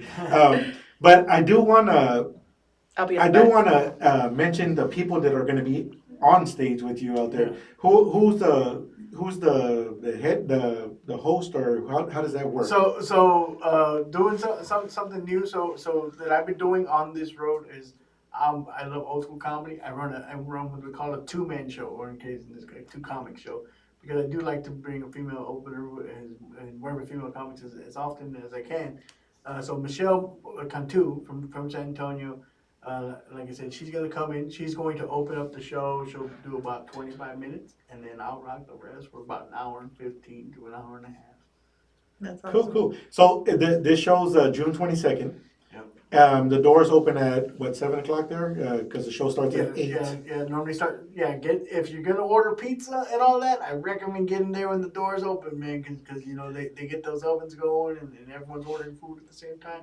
So they open up at 7. That doors open early for a reason. Okay, Nice. and then I know that the stage, I've seen the stage up there, the lighting, the works in there, man. Beautiful That job. is so cool, man. It's pretty cool that you're taking center stage up there, and this is coming from Corpus, and it's gonna be cool, man, because this is gonna be a sellout show. I know it's gonna be a sellout This show. is gonna be my 3rd time doing that big room there, and like I said, I would love for this to be the last time. Each time the crowd's been a little bit bigger, so I'd like to get my biggest. What crowd is there. is there like a VIP or? There's VIP. VIP seating is the first 2 rows. Gets you right up front. The pick-on section. She made fun of. Yeah, preferred seating gets you, I believe, in the first like 4, 2 or 3 rows right behind that, and everything else is general admission. Okay, so with that being said, now we're gonna jump back over here to all of us again. With that being said, do you when you walk into the stage, you go on stage, there's front row seating, there's second row seating. The front row seating, is that like the splash zone? Like at SeaWorld, is that like the splash zone?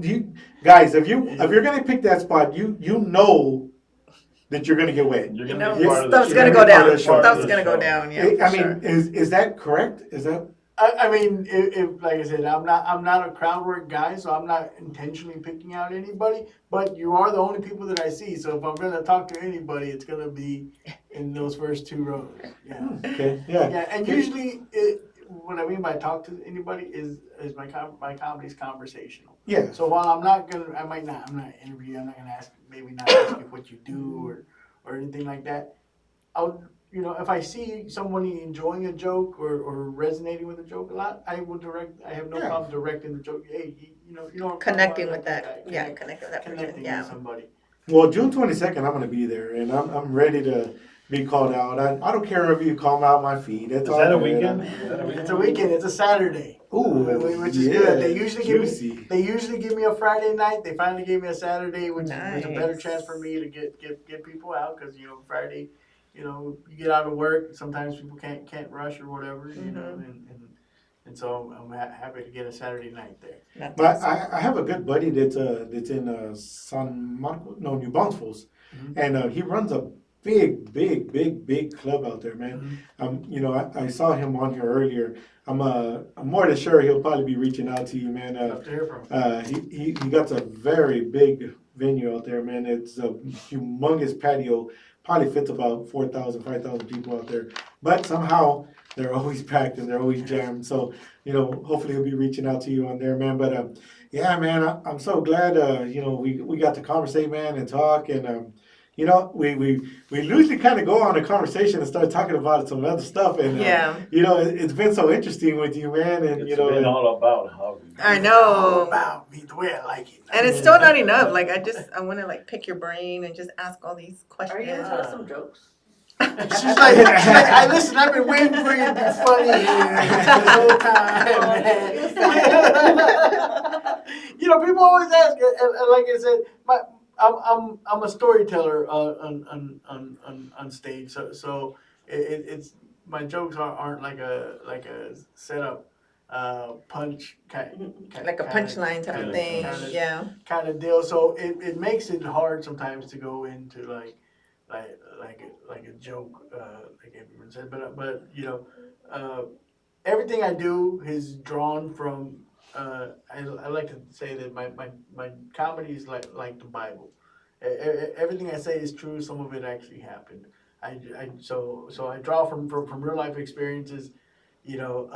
Some I got family members that won't come to my shows anymore because they're convinced that my shows are about them. I used to do Well, jokes if the about shoe fits. I used to do jokes about my cousin Vero. Okay, which was and people would be like, "Oh man, I want to meet your cousin Vero." There is no cousin Vero. Doesn't exist. Cousin Vero was an amalgam of all my primas. That's okay? awesome. And Vero was my. If everyone has this experience, you have that prima that you just love to get into it with. Every time you're together, y'all gotta talk shit to each other. You're always just going back and forth. And I'm always talking. Vero believed with all her heart that I was her biggest hater. Vero was that person that she was like, man. She gets on Facebook and I'm tired of all the drama and people just always want to hate and haters gonna hate and hashtag be jealous. She would hashtag be jealous every day, hashtag be jealous. And I had to tell her one time, Beto, what do you think people are jealous of exactly? Because there ain't shit in your apartment that can't be repossessed by Rent Center. What am I jealous of? Who are these haters? Why are they jealous? She goes, you're a hater, Javi. That's why you're a hater. You're my biggest hater. And I go, Beto, the only reason I hate you is not because you have a Coach purse. It's because you have a Lone Star card inside your Coach purse. Hey, so That's the only thing I'm jealous of. I know. I'm jealous of the Lone Star card shit. so with that, I hadn't asked this question yet, Uh-huh. and I forgot to ask it because this is a question that I ask everybody who I bring in here. What is something that happened to you on the road or at a comedy show or an event that you're doing that, man, like, God, I wish this event did not happen? I've had some fights break out while I'm on stage, more than a few times. That's never fun because you're up there and you're kind of a sitting duck. You're like, do I get off stage? Do I not? That's never fun. I've only ever been kicked out of a hotel once, thankfully, and it wasn't because of anything I did. All right, Chris Pettis. Yeah. I can't believe this. What were you thinking? No, it didn't go down like that. We didn't do nothing. We're on the road. For comics, we're a lot tamer than musicians. The most we do, people look at us, don't smoke in the room. It's like, no, we'll go smoke out in the parking lot somewhere. It's fine. But I guess my buddy that I was rooming with rubbed the desk clerk the wrong way. He didn't like the way he went to go ask for an iron. And the guy was busy, and the guy was like, "Hey man, we had to get ready for the show. We were out in Naples, Florida, and he pissed the desk clerk off. Next thing I know, I'm getting out of the shower because we got to get to the show. My buddy had gone outside to smoke. I think he forgot his card to get back in the room. He's knocking. I open up the door, and there's the sheriff. And he goes, is it just you in the room? Or, yeah. I go, well, right now, yeah, it's just me in the room. He goes, is there another person staying here? I go, yeah. He goes, is it a tall black guy? I'm like, yes. He goes, yeah, y'all are gonna have to get out. I was like, what? Like what? Like I literally we just got here. Wow. Like not even 30 minutes ago. I just got out of the shower. What? He goes, I don't know, man. Like the desk clerk called us and said that y'all need to get out. Whatever. It's like, man. We don't ask for irons. Yeah. I don't know. The dude was just having a bad day, but for whatever it was, like. So I get a hold of my buddy. I go, hey man, they're telling us we gotta get out of the room. Like we gotta be at the club like in not even 30 minutes. So we had to go talk. And like, man, can we just leave our stuff here? We'll get our stuff out after the show. Like we were able to work it out where we were able to stay there. That is But interesting. that was definitely. I wish that would Dang. have. Could you imagine going to jail over it and they're like, "What'd you do?" Man, my buddy asked for an iron, man. Well, the bad thing was we were in the car all scared because it was a Chingo Bling show. We were on the road with them. Like I said, we were doing a bunch of dates in Florida, and his wife had just had a baby. And his wife is his tour manager also. She's the one that runs the show, so she always gives us crap about things happen when I'm not there. When I'm not there, yeah, I don't know what y'all doing. What are y'all doing out there? And so we're all like, hey, who's gonna call Marisol Oh, and tell her that we dang. got kicked out of the we got kicked out of the club, and we were like Right. scared, like I'm not gonna tell her nothing. Like, She's like, I knew it. like, yeah, she's like, what did y'all do? Nothing. And my boy Bryson, he's like, I just asked for an iron. Like, what Can you imagine the morning news? 2 men arrested for sleeping on park benches. yeah. God dang it. Yeah, that's cool. And then what was so that was the worst. What is the best, like where it just went smooth and it was just going and going and A going and moment to going. remember. Yeah, a moment to remember on you. Yeah, I mean, there's, I mean, Just one that went right to your head right now. One that went right, the moment that went right to my head was actually not on the road. It was actually here in Corpus. Mesquite does a great job about letting me I get the pick of the litter, whoever I want to open for coming through. Big fan of Eddie Griffin. He came through town. I got to open for him. I got to host his show. I don't throw myself into a lot of situations. I'm never like, when I'm an opener, I don't even go to the green room half the time. I'm here by the stage doing my job, and finally we did 4 shows that weekend. The owner comes up to me and goes, hey, do you want to go open me and meet Eddie? And I'll go, yeah, let me go. If I could, just real quick, I got to get a picture. I don't like to bother people. I get in. Apparently Eddie had been watching my set on the TV up in the green room. Mesquite's got the set up nice where he can watch my whole set. As soon as I walk in, man, he stands up. He gets up out of his seat, shakes my hand, and goes, hey, man, I just want to tell you, man, you're the truth. That is awesome. amazing. He goes, Richard Pryor told me I'm the truth. I'm telling you, you're the truth. Nah. You can do with that what you want. Wow. I would have cried. I wanted to cry. If I Yeah. could, if I could have had any emotion, that's what it would have been. I would have stuck my feet in the water quick. Pretty much. I mean, I was on cloud 9. That is I awesome. went home and I couldn't wipe my smile off the rest of the night to hear someone that you look up to like that. That is by far. Same thing. It wasn't it was just a different level of compliment. Hey, Right. good job, whatever. Oh, you're funny. He could have said anything. The fact that he chose those words meant a lot to me. They still echo in my head to this day. Whenever I get down on myself, which happens in entertainment, Right, it's never yeah. smooth sailing. There's always a road obstacle like that, and that's where I draw a lot of my confidence from. Guys like him, guys like Steve Trevino, Willie Barcena, Paul Rodriguez. They told me, hey man, Felipe Esparza, who's like, hey man, you do got it. You got this. That's when awesome. you doubt yourself, you kind of hear those voices of people that you respect. And that's what kind of keeps me That's going awesome. on the hard days. And then just one more before we end it, because we're coming up to an end here. I know. Kids that they wake up wanting to be a comedian.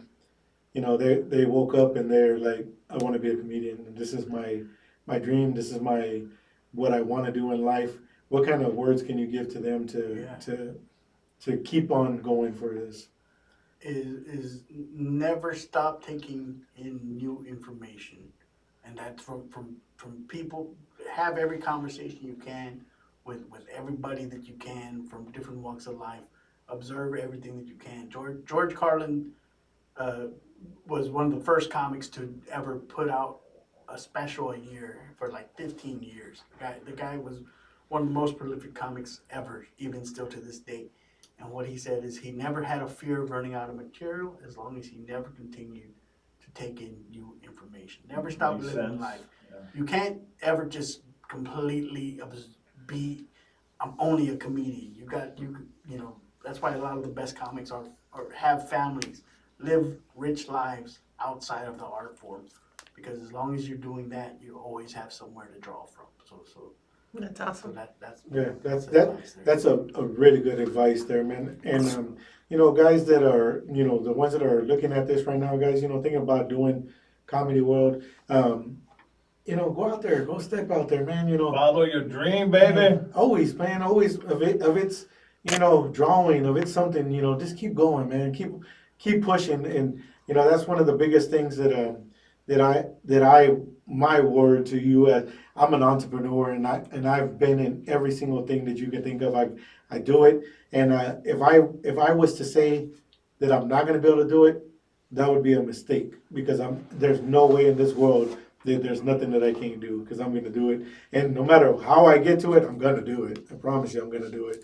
Just like this podcast, I was told don't do it, and then I was told can't do it, and then I was told how are you going to do Yeah, it. and why? Like, why, you know, people And now- doubt you, and, you know. And now it's done amazing. It's doing really good out there. And like I said, I really do appreciate you coming in here, man. And my studio is always open to you to whatever you want to do.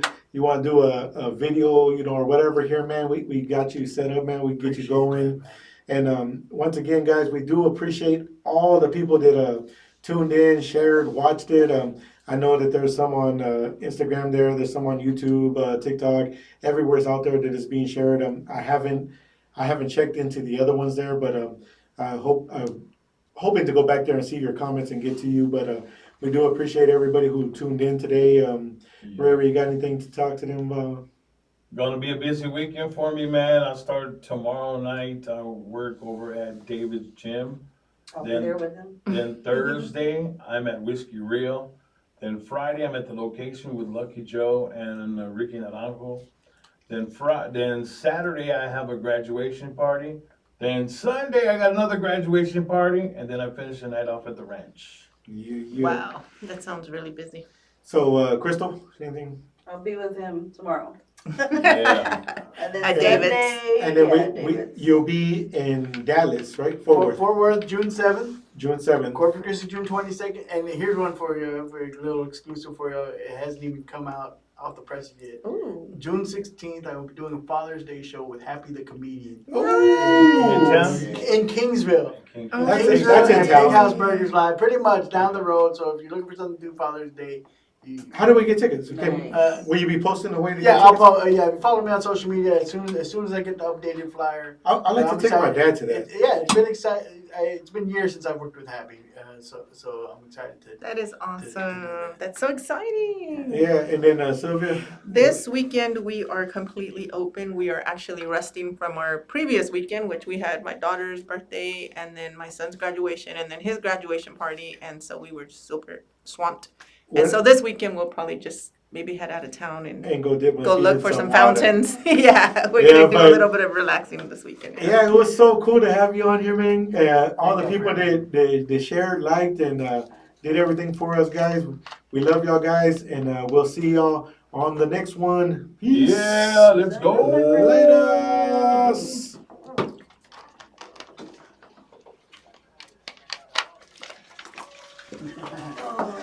Tommy Talk! We need a new one, Were guys. you the one on the video with Chingo on 420?